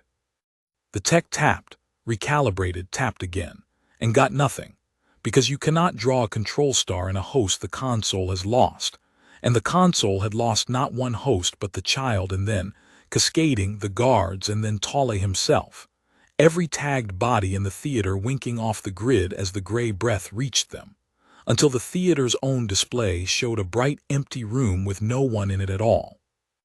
"The floor," Asa said, and her voice had changed, had found at last the edge that stillness had hidden. "The stock. Read the floor." But her guards were reading their forearm displays, and their forearm displays were fed by the web, and the web now swore the theater was empty, swore the hold was empty, swore that SIF station, in a widening circle from the vents outward, contained fewer and fewer souls with every passing breath. The guards lifted their living eyes off their useless machines and found a room that their instruments said was vacant and their eyes said was full. And in an ask that argument had only ever resolved one way, and it resolved that way now, toward alarm, toward the pike, toward striking at the disagreement between the world and the machine until one of them stopped lying. They struck at nothing. That was the thing Tale would remember. 2 trained guards in a bright room, pikes up, turning, jabbing at the empty air where their eyes swore bodies stood, because their whole lives the machine had told them the truth, and now the machine and the world were at war and they could not tell which to kill. One caught the draw tech across the shoulder, and the tech went down. One drove its pike into the supply column Ren had stood behind a minute before and left it quivering there. The order to empty the hold hung in the air with no console left in the ward that could carry it out, because there was no console left in the ward that could find a single body to empty. Tolle did not move toward the door. He had known, building the plan, that this was the room he did not leave. A surgeon standing beside an open contraband case, in a theater where the sweep had come to catch a ghost, was the one solid thing Ussa would still be able to reach when everything else had gone to hush and noise. He had made his peace with that in the annex, doing the sum the girl had taught him to do out loud. His name was on the record. The record was gone. Whatever the overseer did to him now, she did it a heartbeat too late to matter, and a heartbeat too late was the only victory his caste had ever bred the gray tissue to win. "You," Ussa said, and she came off the wall toward him, vast and blue-black and no longer still. "You did this. There is no ghost, there was never a ghost. There was only a surgeon and a poison and a lie." Her forelimb closed around the front of his surgical smock and lifted him half off the floor, and her mandibles came up level with his face, and for the first time in 9 years Tolle looked directly into the eyes of the thing he had served and felt no need to make himself small. "I will have the antidote. I will have the reference. I will have the shape of what you loosed, and I will scrub my ward clean of it, and then I will scrub the record with 40 confessions that the manifest was your forgery, surgeon, yours alone, a mad old cutter who—" "There is no antidote," Tolle said. "There is no reference. It does not bond and it does not last. In an hour it is gone from the air on its own, and your web comes back and finds a hold it can no longer prove was ever full. That was the design, overseer. Not to hide the stock forever. Only to hide it for 1 hour, the 1 hour it takes to walk 41 people out a door your machines have stopped being able to watch." He hung in her grip, unhurried, a man who had finished his procedure and was merely waiting for the room to catch up. "You cannot draw them. You cannot find them. You cannot even prove to your own courier that they were here, because the same web that painted a body over every hole it lost is right now painting an empty ward over the truth, and it will swear to the assize that hold 3 has always been vacant. Your instruments lied for you for 100 years. They will lie for me for 1 hour. I only needed the one." Across the theater, unseen, a girl lifted a child off a draw table. Ren had moved the instant the displays emptied, because a blind room was still a room full of pikes, and the safest place in it was low and moving. She came up on the table from the side the flailing guards had turned away from, got one arm under Pell's shoulders and one under his knees, and put her mouth to his ear. "Empty place," she breathed. "Told you I'd be here, don't make a sound, arms around my neck." The boy's eyes came fully open. He did not scream, did not gasp, did not do one thing a frightened child does. He wrapped his thin arms around her neck and pressed his face into her shoulder and went still, deathworld. Still. The stillness his 3 weeks in the tank had taught him and his whole short life before that had taught him harder, and Ren felt the small clamp of him and stood, and the fever roared up the inside of her skull as the shroud paid out the cost of carrying 2. Copper flooded her mouth. Her sight narrowed to a bright ringed tunnel with the door at the end of it. She had known this was the sum, the swap, the theater, and now a body in her arms through a ward she had to cross before the hour of blindness ran out, and she had said yes to it in the annex, arithmetic, 41 is more than 1.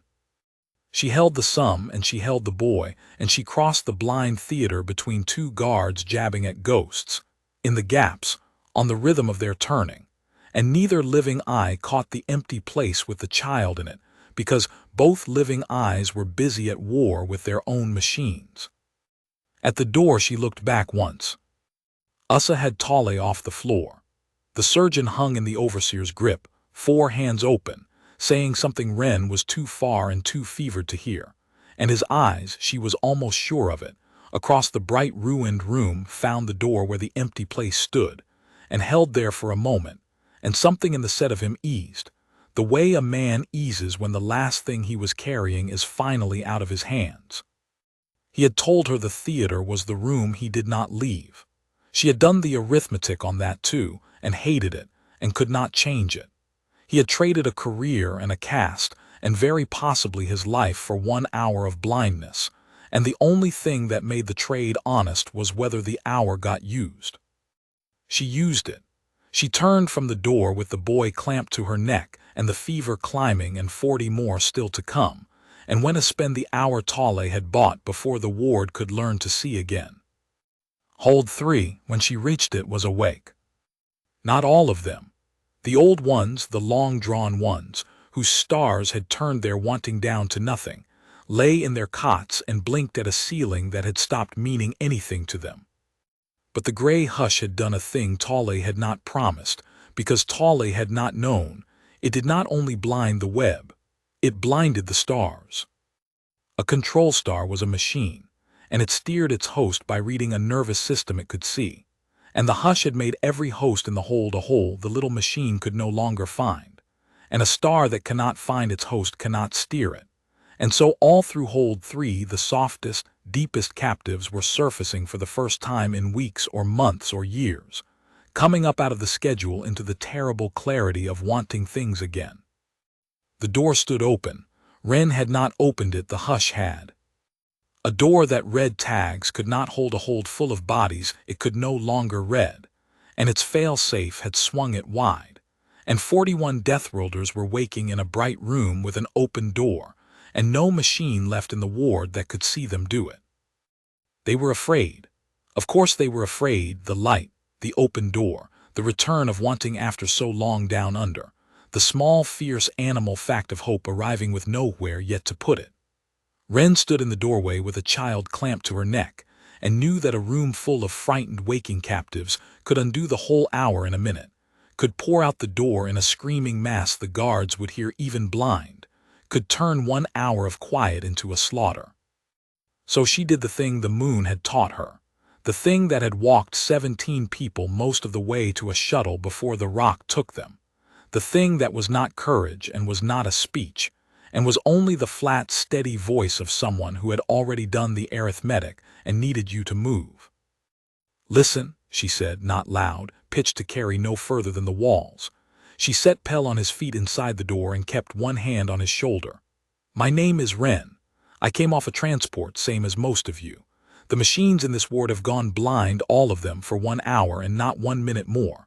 Right now the walls can't see you and the stars can't steer you and the guards are 2 rooms back fighting their own eyes.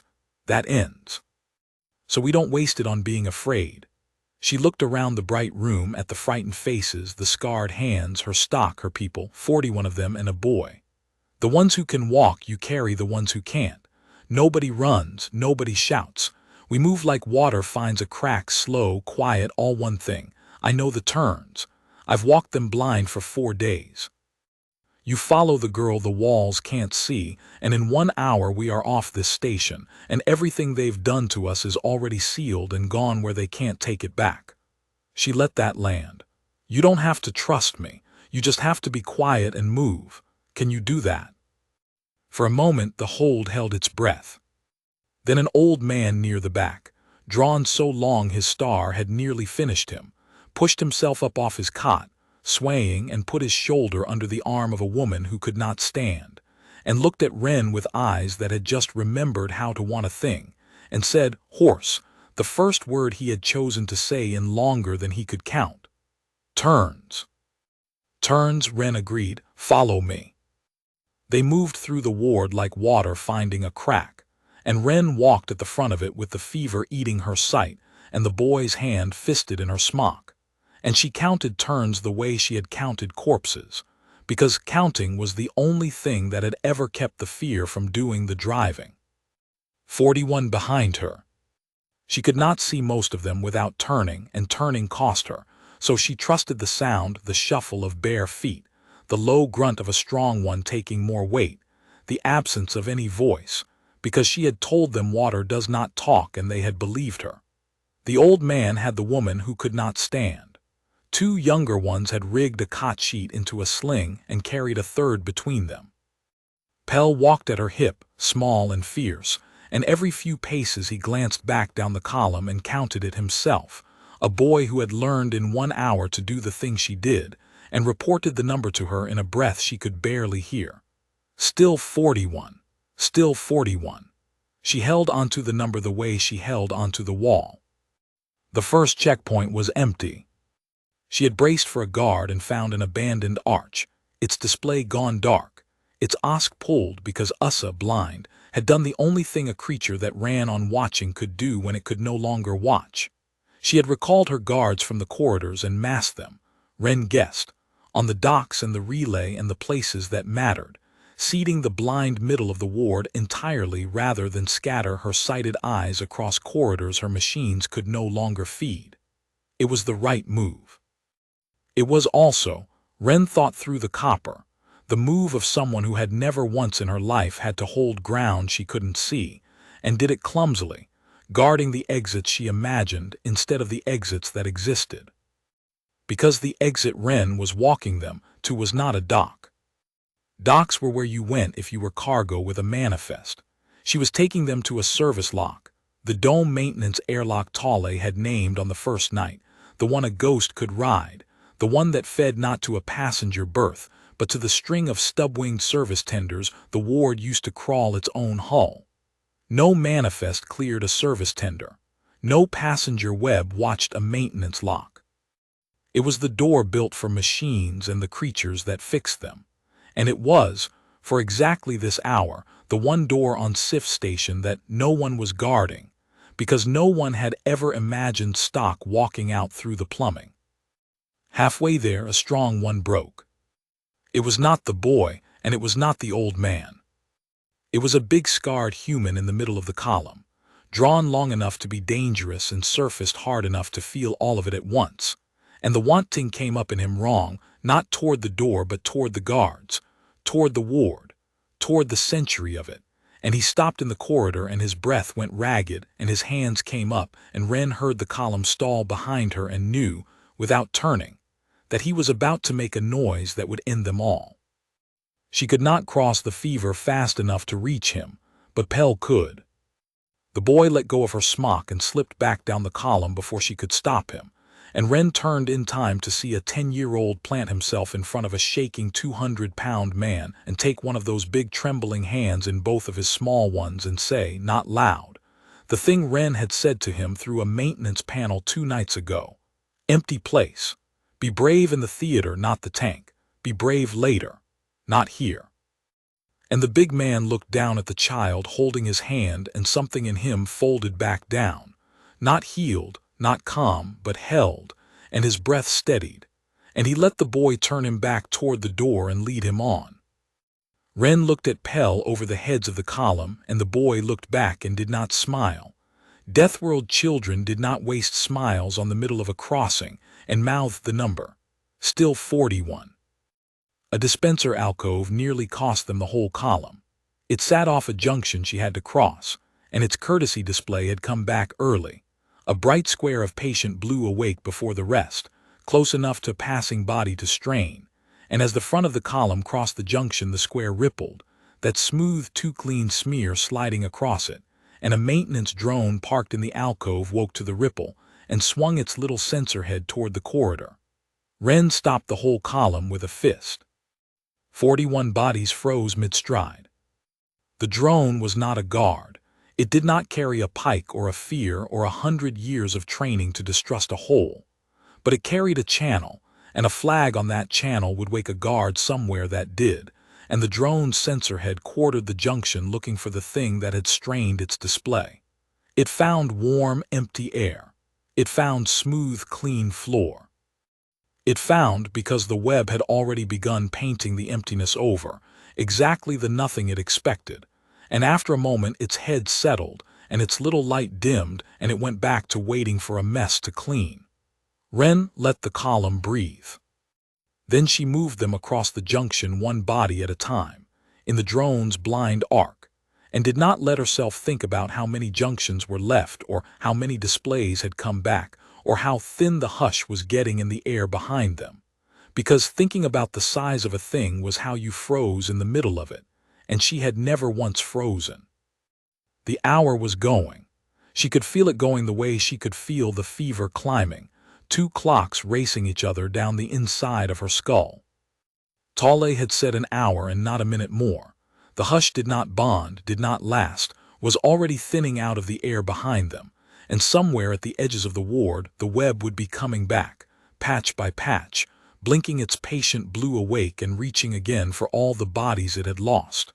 When it came back to hold 3, it would find the hold empty. When it came back to the corridors, it would find them empty. And it would do, Ren understood with a fevered clarity, the exact thing it had done to her for 4 days.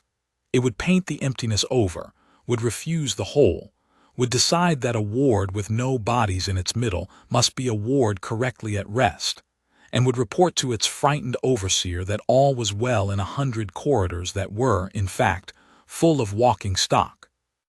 The wards need to have no holes had hidden one girl for 4 days. Now, for 1 hour, it was going to hide 41. But only if they were through the lock before the web came all the way back, because a returning web that caught them in the open, a column of 41 in a corridor, too many to paint over, too solid to dismiss, would not be a rippling display and a nervous guard. It would be an alarm. The whole, massed weight of the ward would answer at once. Faster, Ren breathed down the column, and the water moved faster, and she led it around the last turn toward the service lock with the copper filling her throat, and the tunnel of her sight narrowing to a single lit hatch at the far end of a corridor that had started at its edges to flicker back to blue. The lock was there. The hatch was there. And standing in front of it alone, its living eyes wide and its forearm display just beginning to glow awake, was a single OSC guard. Not massed at the docks, not recalled with the others. One guard the recall had missed, or one guard too stubborn to leave a post, standing in front of the one door that mattered with its machine coming back to life on its arm. And in a moment, when the machine finished waking, it would show the guard a corridor with 41 bodies in it, and the hour would end in the last place it could afford to. Ren stopped the column with a raised hand. 41 bodies went still behind her, and she looked at the guard and the fever and the flickering blue and did the arithmetic one more time, faster than she had ever done it, because the sum was about to change and she needed the answer before it did. She could not fight it. Not fevered, not with a child at her hip and 40 behind her. She could not wait it out. The web was coming back. She had one thing the guard did not have, which was that its machine had not finished waking and its eyes had not yet been told what to look for. And she had one more thing, which was that she had spent 4 days learning exactly how an OSC resolved the war between its eyes and its instruments. And she knew that in the half-second the machine came back and disagreed with the eyes, the guard would look at its arm, not the corridor, because the arm was where the truth had always lived. When I move, she breathed to Pell, you count them through, don't wait for me. Get them in the tender and seal it, promise me. Ren, promise me the number. A beat, 41, Pell whispered. I promise the number. Ren let go of the boy and walked out ahead of the column alone, straight down the middle of the corridor toward the guard and the lock and the waking machine, a small, fevered, empty place the ward could not yet see. And as she walked, the guard's forearm display finished coming back to life and blinked its patient blue and showed the guard a corridor. For 1/2 second the machine showed it an empty corridor, because the web coming back had reached for the bodies and found the hush still thinning in the air, and painted the emptiness over exactly as she'd known it would, one last lie in her favor. The guard glanced at its arm. Clear. And in the half-second its living eyes followed its arm's word and relaxed. Ren was already past it, inside its reach at the lock panel, and the guard felt the displacement of air where the display swore there was nothing, and turned, too late, its pike coming up at a hole it could not see. The pike went through the air where she had been and struck the lock panel, and Wren was already low, under it, her fevered hands finding the service release Tolle had named, a maintenance override, no tag, built for a machine's convenience and not a warden's suspicion. And she palmed it, and the locks in her hatch cracked and sighed and began to draw wide. The guard did not chase the sound of the panel. It could not. It had nothing to chase, only a hole its eyes half swore to and its arm denied. But it did the thing a good guard does when a door it is standing on begins to open by itself. It planted its back to the lock and raised the pike and put its body between the hatch and the corridor, ready to hold the door against whatever it could not see, which turned its back to the column. Wren did not have to give the order. The strong ones had been reading her for an hour, and reading the room longer than that, and the moment the guard's plated back came around toward them, the old man's word went down the line without a sound. The big scarred one that Pell had steadied, and two others, came off the front of the column low and fast and silent, the way deathworld stock comes at a thing when the wanting has finally been given somewhere to go. The guard heard them a half-second late, because it had been listening for a ghost in front of it, and the noise came from behind, and half a second was the whole of it. They took it down clean. No pikes, no edge, nothing that spilled. 3 humans who had been drawn near to empty, putting the last of themselves into 40 stone of chitin, and simply folding it to the floor under their combined weight, pinning the limbs, wrenching the pike loose and away. The big scarred one got a forearm across the guard's throat plate, not to crush, only to hold, and looked up and found the empty place where Wren stood and waited for the word. Osk did not die easy, and these 3 did not have easy in them anymore. A minute of grinding effort, and the thing would be dead under them, and no one in the column would have grieved it. "Bind it," Wren said. "Don't kill it. We're not the ones who empty people out." The big man held her gaze a moment, or held the place where her gaze was, since he could not see her. And then he nodded once, and they bound the guard with the cot-sheet sling and its own harness and left it living on the floor, mandibles working, watching a corridor fill with the bodies its machine still swore were not there. "Through," Wren said, "all of you." "Now." They went through the lock into the service bay, and the tenders were there, stub-winged, ugly, built to crawl a hull and never meant to hold a soul. And Wren had counted on all 3 of them on the first night and needed only the largest now. Pell was already at its hatch, counting them in, a small pale marshal in the mouth of the tender saying the number under his breath as each body passed him, 38, 39, 40. The strong ones handing the carried ones up and folding themselves into a hold built for tools and spare plating, packed like the transport had been packed, but the other direction, out instead of in.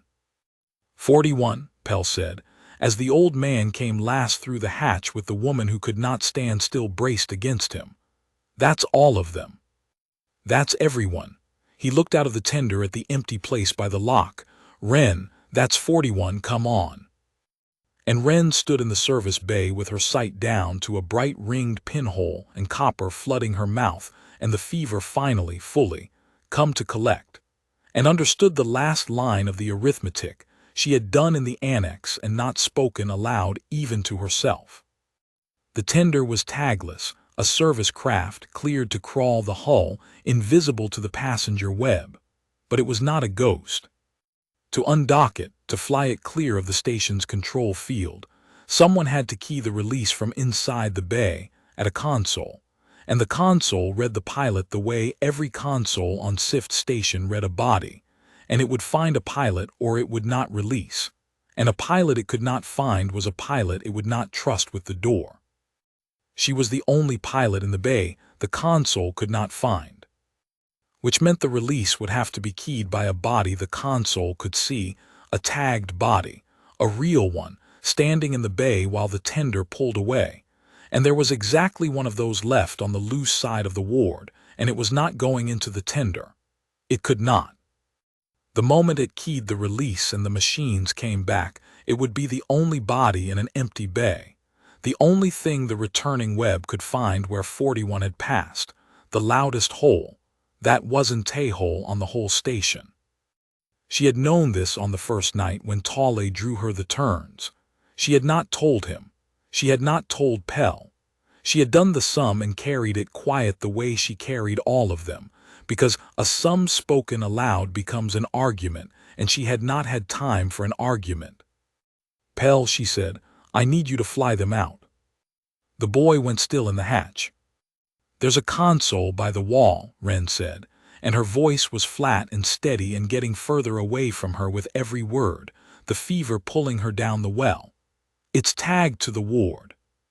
It'll read you because your star's still in your neck even if it's gone blind. It'll wake back up when the hush thins and it'll read you, and that's the one thing we need it to do. You key the release. You hold the stick where the green line is and don't fight it. A service tender flies itself. It just needs a hand the machine can see on the stick. You take them down to Tessum. The record's already there on the relay, waiting. You fly toward the record and you tell the first conquered voice that answers exactly what I told you and exactly what you saw, and you don't stop saying it until someone with a seal comes to get you. She was at the hatch now, though she did not remember crossing to it, and she put her hand on the boy's thin shoulder, and he could feel the hand even if the machines could not, and he could feel how hard it shook. You can do this. You did the harder thing already. You were brave in the theater. You said you'd be off the station in an hour. Pell's voice cracked, and he did not let it crack twice. You said we follow the girl the walls can't see and in 1 hour. I got the number out, Wren said, 41. That was the sum, Pell. 41 is the whole answer. I never once put myself in it. She pushed him gently back into the tender. The machine can't see me. That's the thing they never understood. It's why I could get you out, and it's why I can't come. A ghost can walk you to the door. A ghost can't key the door open because a door has to know who's standing at it, and no door on this station will ever again know that I'm there. Her hand slid off his shoulder.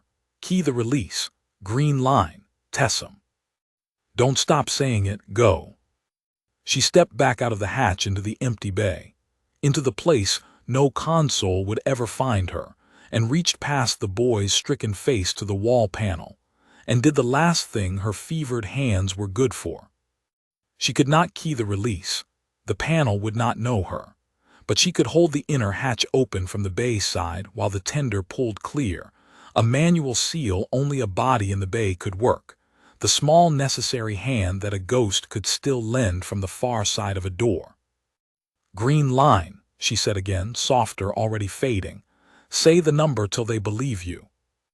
And Pell, 10 years old, steady in the theater, put his small shaking hand on a console that woke and read him and believed he was there, and keyed the release, and the tender's clamps let go.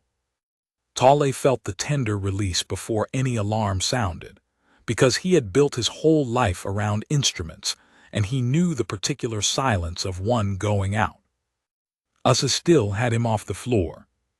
She had dragged him from the theater to the administration hub as the hush thinned, wanting him in front of the great blue grid when it came back, wanting him to watch her prove that a blind hour changed nothing, that the machines would wake and find her stock, and the whole thing would fold back into order, and only the surgeon would be left to burn for it.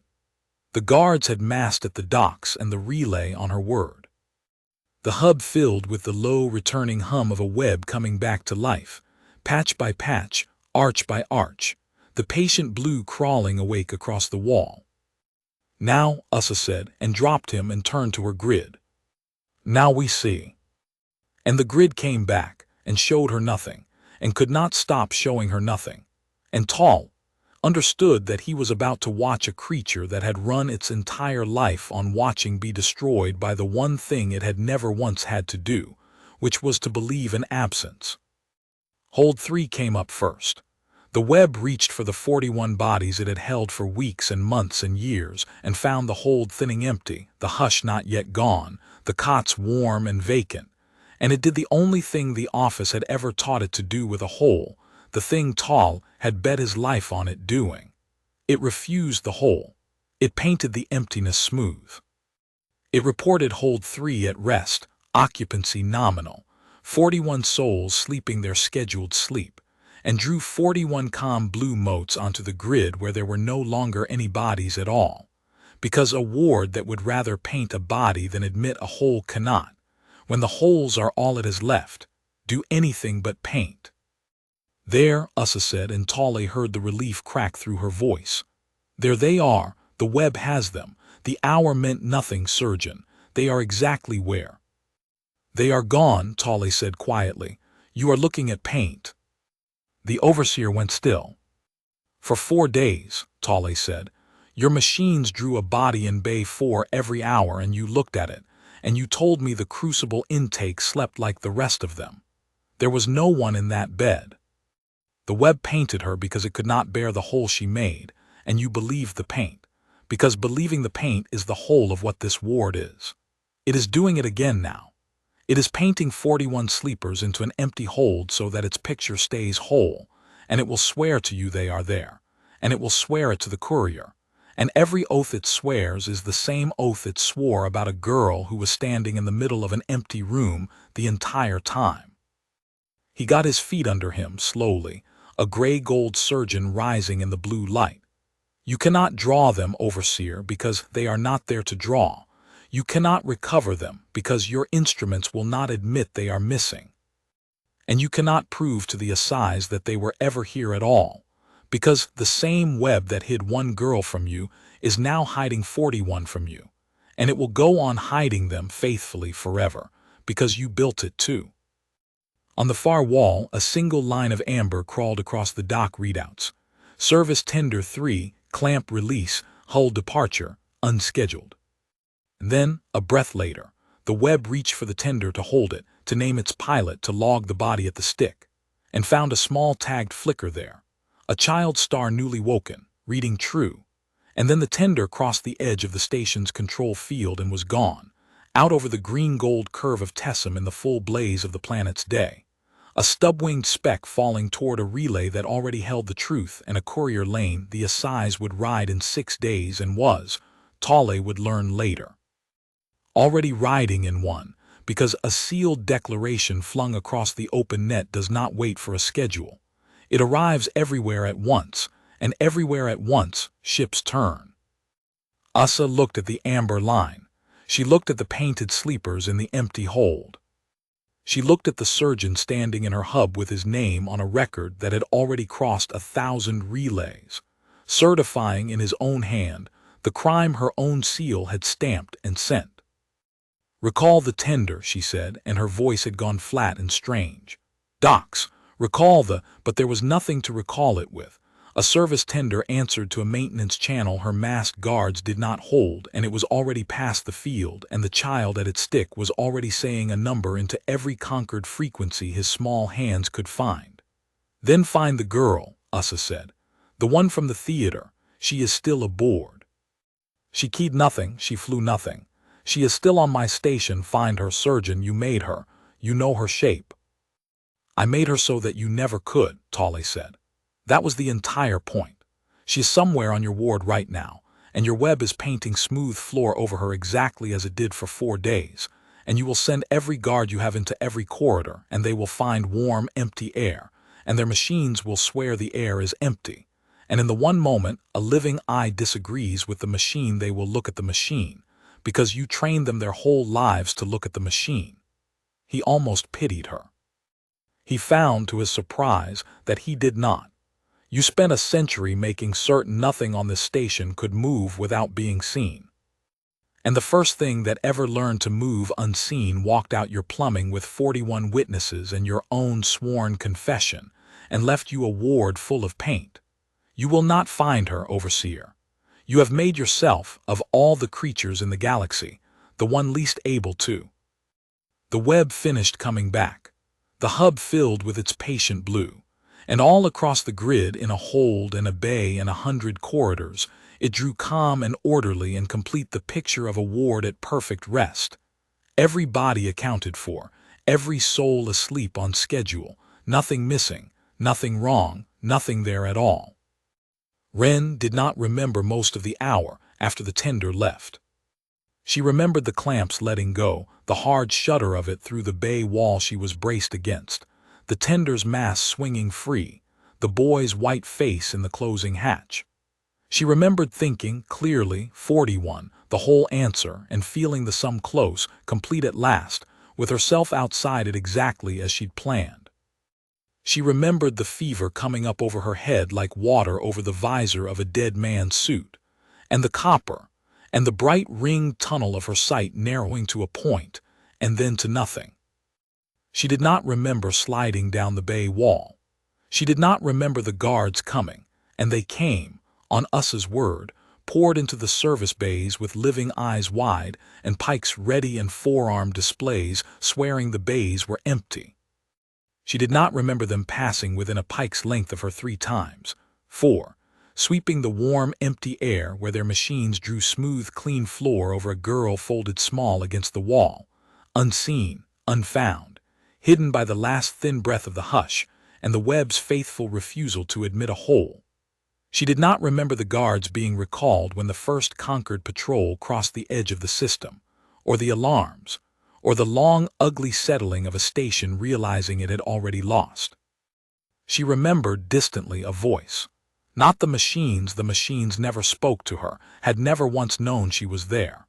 A living voice, low, 4-part and gray gold, moving through the empty bay saying her name, again and again, into air the instrument swore was vacant. Ren, Ren. I cannot see you.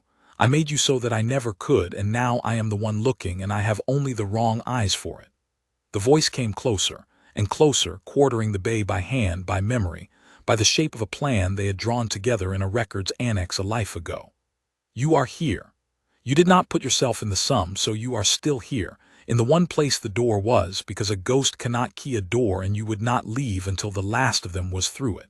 I know where the door was. I built the plan, so I know the one place on this station you would be. A hand, 4-fingered, moving through empty air. Say something, breathe louder. I do not need to see you. I only need to find you. There is a difference and you taught it to me. The machines can be blind. I am not. And a gray gold hand, quartering the dark behind her eyes, closed at last around a human wrist that no instrument on SIF station could find, and held it, and did not let go.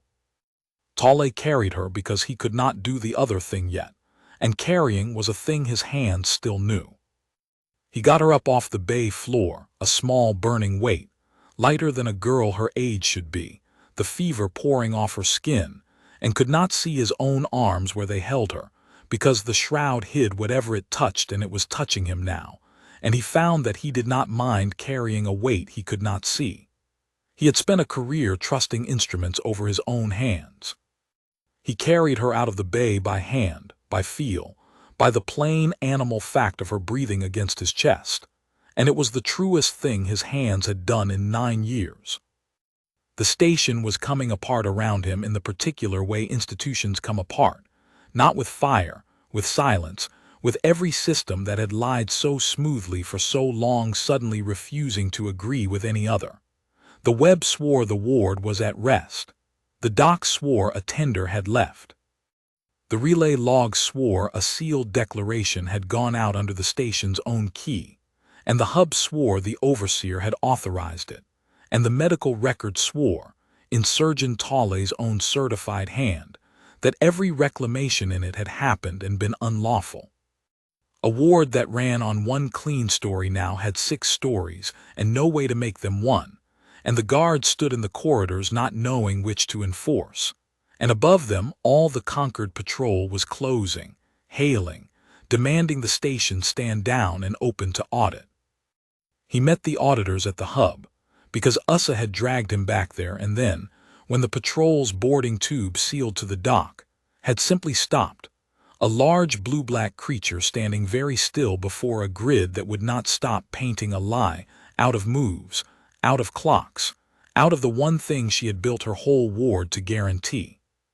The assize came aboard in gray, unhurried, a slate-skinned adjutant at its head with a census seal on a chain, and the flat, patient manner of an office that had heard every excuse a ward could invent. It did not ask Ussa what had happened. It had already read what had happened. The whole Concord had, hours ago, the moment the sealed declaration crossed the net. It asked only one thing, of the surgeon standing in the hub with something invisible and burning cradled against his chest. "You are Tale, reclamation surgeon. Your certification is on the transmitted record." "It is." "You certify it true, that the reclamations occurred, that they were unlawful, that you performed them." "I certify all of it," Tale said. "I have certified it under seal in my own name, and I will certify it to your court in person, and I will not ask for mercy, because I did the thing the record says I did 10,000 times and told myself a scalpel has no politics." He looked at the adjutant steadily.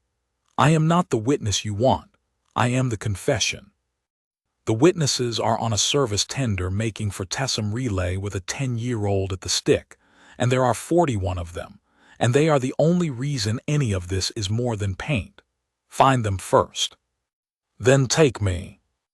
The adjutant's gaze moved to the invisible weight in his arms, moved to it. Tale realized, because it could hear her breathing, because a slate-skinned auditor with living eyes and no instrument to trust could hear a girl the whole station could not find. "And this," the adjutant said. "This is why your census will need a new word," Tale said. "She is the one the ward could not hold.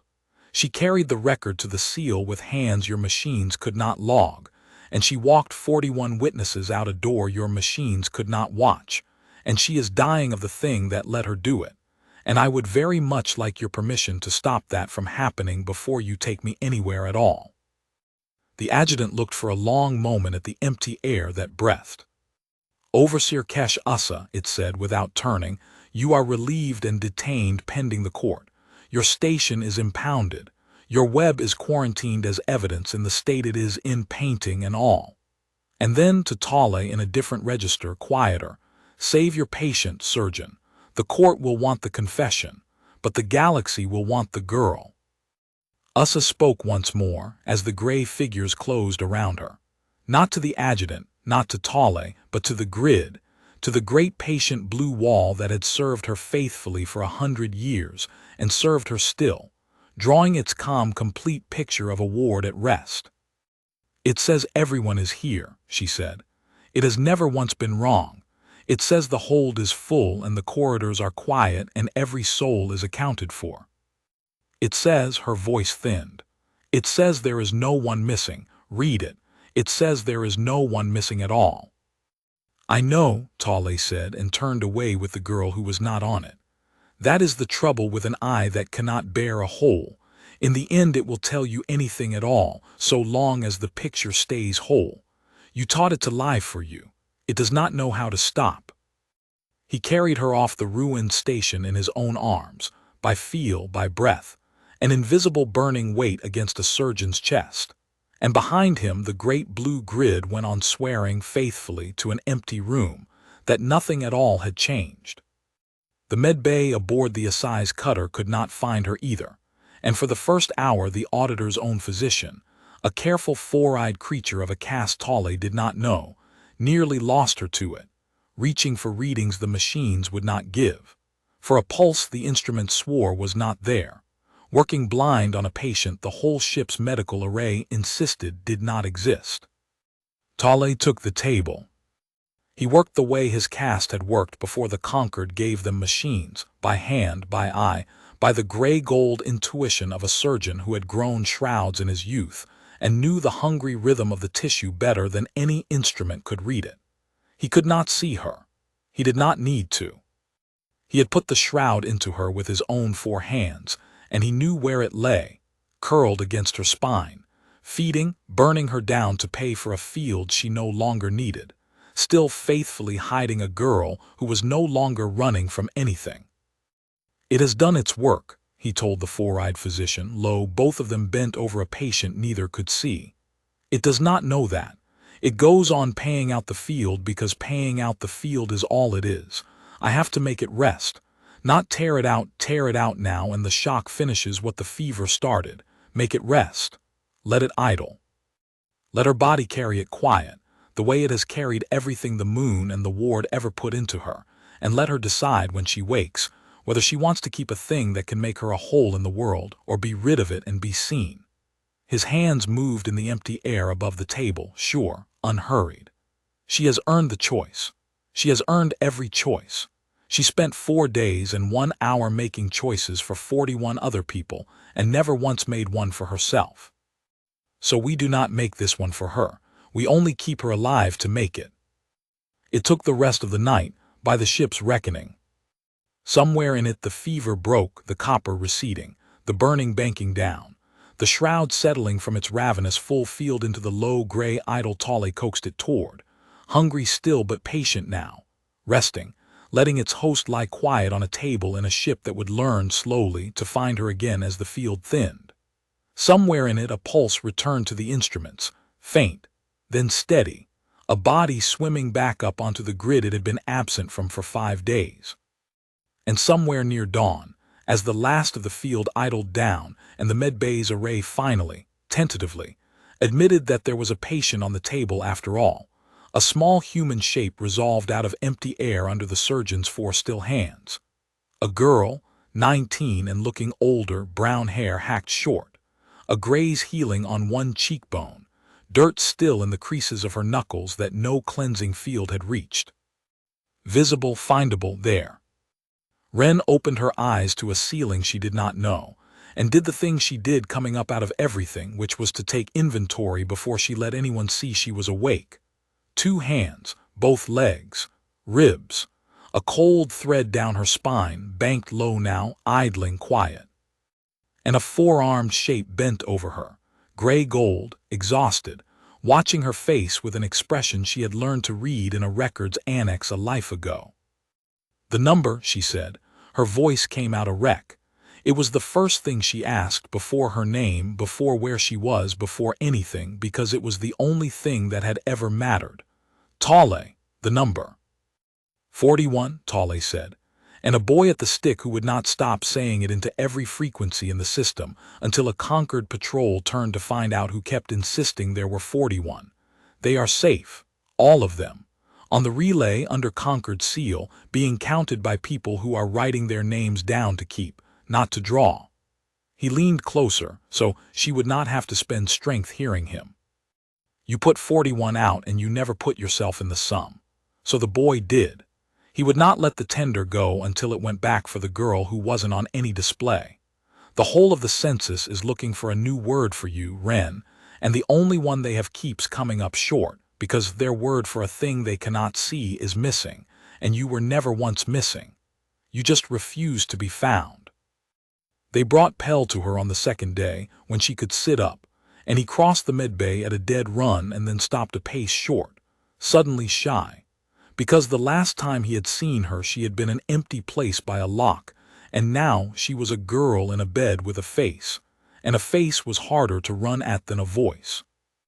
"You're on the display," Pell said. He pointed at the readout over her bed, which showed her, plainly, a body and a pulse and a name. They can see you. On the wall. You're on the wall." "Turns out that's allowed now," Wren said, "when you're not running from anybody." The boy looked at the readout and at her and did the arithmetic she had watched him learn in 1 terrible hour, and she saw him arrive at the sum and not like it. "You were going to stay," he said. "It was not a question. On the station. You keyed me into the tender and you weren't coming. You did the number and you left yourself out of it." "I did." "That's a bad sum." His jaw set, 10 years old and furious and exactly, precisely right. "You can't leave yourself out of the number. If you're the one carrying everyone, you have to be in it, because if you're gone there's nobody to carry the next 41. He glared at her, and it was the glare of a child who had spent 3 weeks in a tank being turned into a schedule and had come out the other side having decided, with his whole small ferocious will, that people were not schedules and would not be counted like ore, not even by the girl who saved him. "So next time you count you first. Promise me the number, all of it. Including you." Wren looked at the boy she had carried off a draw table, and understood that she had walked 17 people most of the way to a shuttle on the moon, and buried the counting somewhere it could never heal. And here was a 10-year-old handing her back the one figure she had spent 2 years refusing to add. 42, she said, quiet. "The number was always 42. I just kept writing it down wrong. Pell nodded, satisfied, the way you nod when a sum finally balances, and climbed up onto the end of the bed and stayed there, and neither of them said anything else for a while, because Deathworld stock did not waste words in the middle of a crossing, and this was still, in every way that mattered, the middle of a crossing. The record did what a sealed record does, which is that it did not stop. It had crossed 1,000 relays in the first hour and 10,000 archives in the first day, and it went on crossing, unrecallable, the ward's own sworn word in the ward's own key, 41 names and 10,000 more behind them, a century of manifests that transferred to nowhere and destinations that did not exist. The office could not disown it. It had tried in the first hours a statement that Surgeon Tolle had acted alone, that the record was the forgery of a diseased mind, and the statement had died the moment the assize played back the sealing itself, the overseer's own token live in the socket, her own authority pouring into the record, her own voice on the theater log saying empty the hold, begin with the child on the table. You could not forge that. You could not recall it. You could not, ever, claim it was faked, because it had gone out over the open net where 1,000 relays copied it before it had finished leaving, exactly as it had been built to. Other wards went quiet and then went dark, and then opened their doors to gray figures with census seals. The assize did not thank Wren for it, or Tolle, or the boy. Institutions did not thank the people who broke them. They only, occasionally, when the evidence was too clean to bury, allowed themselves to be broken. It was enough. Wren had not done it to be thanked. She had done it because 41 was more than 1, and because 10 years old was younger than 19, and because she already knew exactly what it cost to be the one left counting, and she had decided, on a dead moon with 17 corpses, that if she was going to carry the counting anyway, she would at least make the number come out on the right side. They gave her the choice about the shroud, as Tolle had promised. The four-eyed physician explained it plainly. It was idle now, banked low, hungry but patient, and it could be excised clean. She would be visible always, findable always, an ordinary body on any grid that reached for her, or it could be left, resting, hers to wake or not, the one thing in the census that could make a person a whole in the world. The physician clearly hoped she would remove it. A wearer no machine could find was, the physician did not quite say, a problem the conquered did not have a word for and did not want to keep. Wren thought about it for exactly as long as it took to decide, which was not long, because the moon had taught her that too. Leave it, she said, resting, mind to wake. She met the physician's 4 eyes, not to hide. I'm done hiding.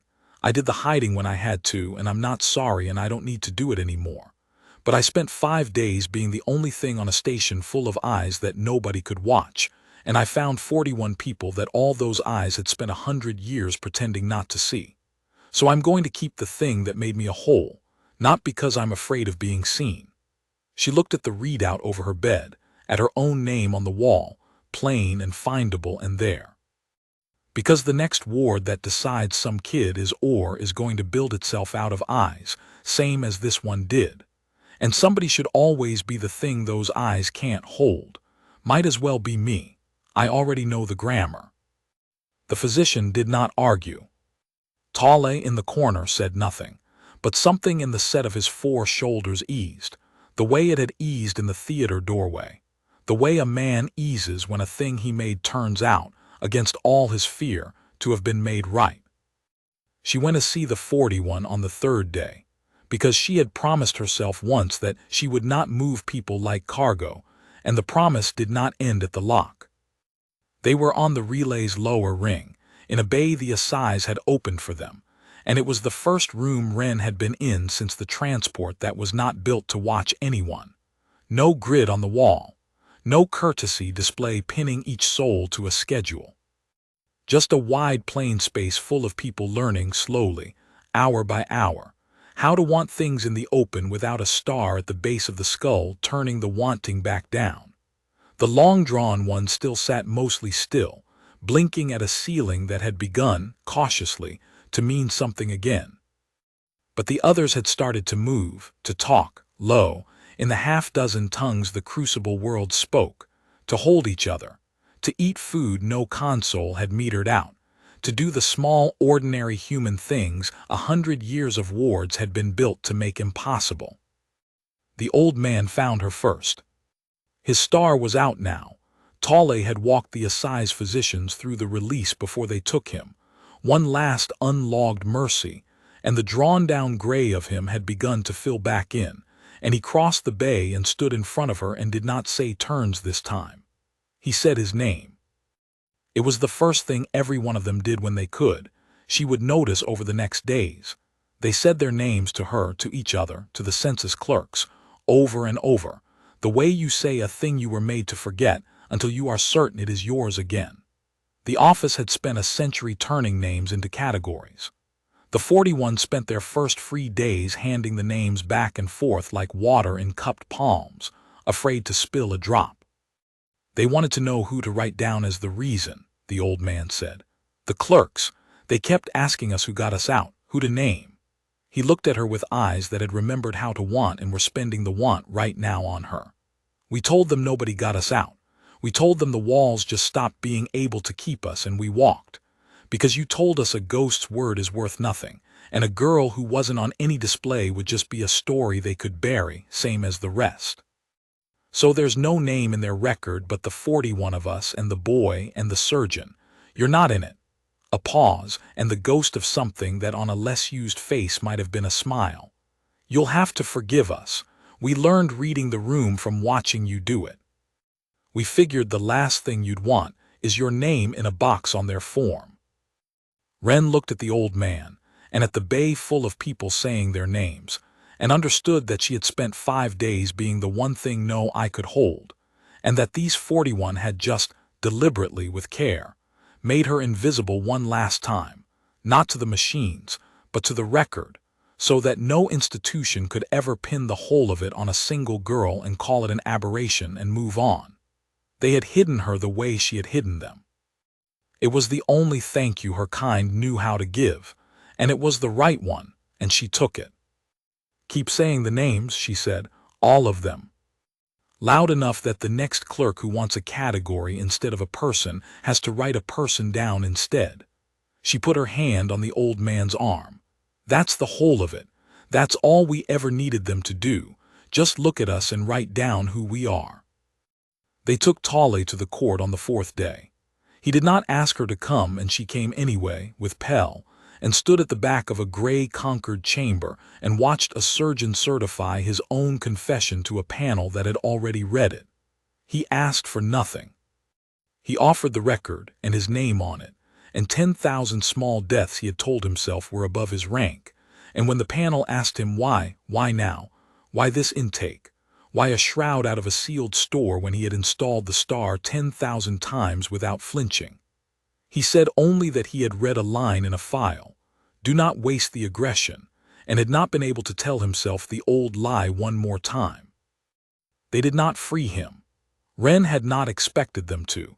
She had learned young that a thing could be right and still cost you everything, and Tale had known it too, had done the sum in the annex and said it out loud, that there was no version left where he stayed the most boring surgeon on the station. But the panel, reading 41 names that were alive because of him, and 10,000 behind them that would never be drawn on again, did the one thing an institution sometimes does when the evidence is too clean to bury. It let the truth stand in the record beside the crime, both of them, his hand on both. He would answer for the 10,000. The 41 would answer for him. It was not mercy. It was arithmetic, finally done honestly, and Tale had always preferred arithmetic to mercy. He found her at the back of the chamber afterward, before the gray figures took him on. You kept it, he said. He could see it or see the not seeing of it, the faint idle gray at the edge of her the machine still had to work to hold. The shroud. Resting, Ren said. Mine to wake. Tale looked at the small, dirt-knuckled girl he had gambled a shroud on, the animal the office had marked harvest priority, the hole in the world that had turned out to be the only thing in it able to carry the truth across a line, no one could stop her at. His caste had bred the gray tissue in a war before her species learned to smelt iron, bred it not as a weapon, but as a way to carry a thing past every eye a hunter could bring, and the conquered had made it contraband because a citizen who could not be found was a citizen who could not be governed. He had spent his life on the governed side of that. He was glad, at the very end of it, to have spent the last of himself on the other. "They will build another ward," he said, "out of eyes. They always do." "I know." Wren put out her hand and the surgeon took it in one of his four, and this time they could both see it. "That's why I kept the grammar." The gray figures came for Tolle then, and he went with them without being made to. A gray-gold surgeon walking upright into the consequence of the one honest thing he had ever done. And Wren stood at the back of the chamber with a boy's hand in hers and watched him go, and did not look away, because looking away was a luxury, and he had earned better than that from her. Later on the relay, a census clerk found her, a nervous slate-skinned junior with a seal it had not yet grown into and a form it did not know how to fill. The form had a field where a designation went. On the old manifest in the overseer's clipped hand, that field had said harvest priority, do not waste the aggression. The clerk clearly did not know what to write there now, for a girl who was on every grid and holdable by none, and it hovered and asked her, in the careful voice institutions use when they have finally met a thing their categories do not fit, what it should enter. Wren looked at the empty field for a moment. "Just the name," she said. "Wren, that's the whole entry." She watched the clerk's stylus hesitate over the box that had always, on every form the conquered had ever handed her kind, wanted a category instead of a person. "You spent 100 years building wards out of eyes so you'd never have to learn a single one of our names. So start with mine and write it down to keep." She stood, and the boy stood with her, and she let the relay's door read her plainly as she went, a body on the grid, findable there, seen now because she chose it and not because they'd caught her. "And leave the rest of the fields blank. We're not or. We never were. We were just the thing you couldn't see because you never once looked." The door knew her, and opened, and the girl the whole galaxy had learned to find walked out through it into the daylight of a world that had run out of places to keep her, with a boy beside her who had taught her to count herself into the number, and did not look back at the form, or the clerk, or the empty field where a category used to go.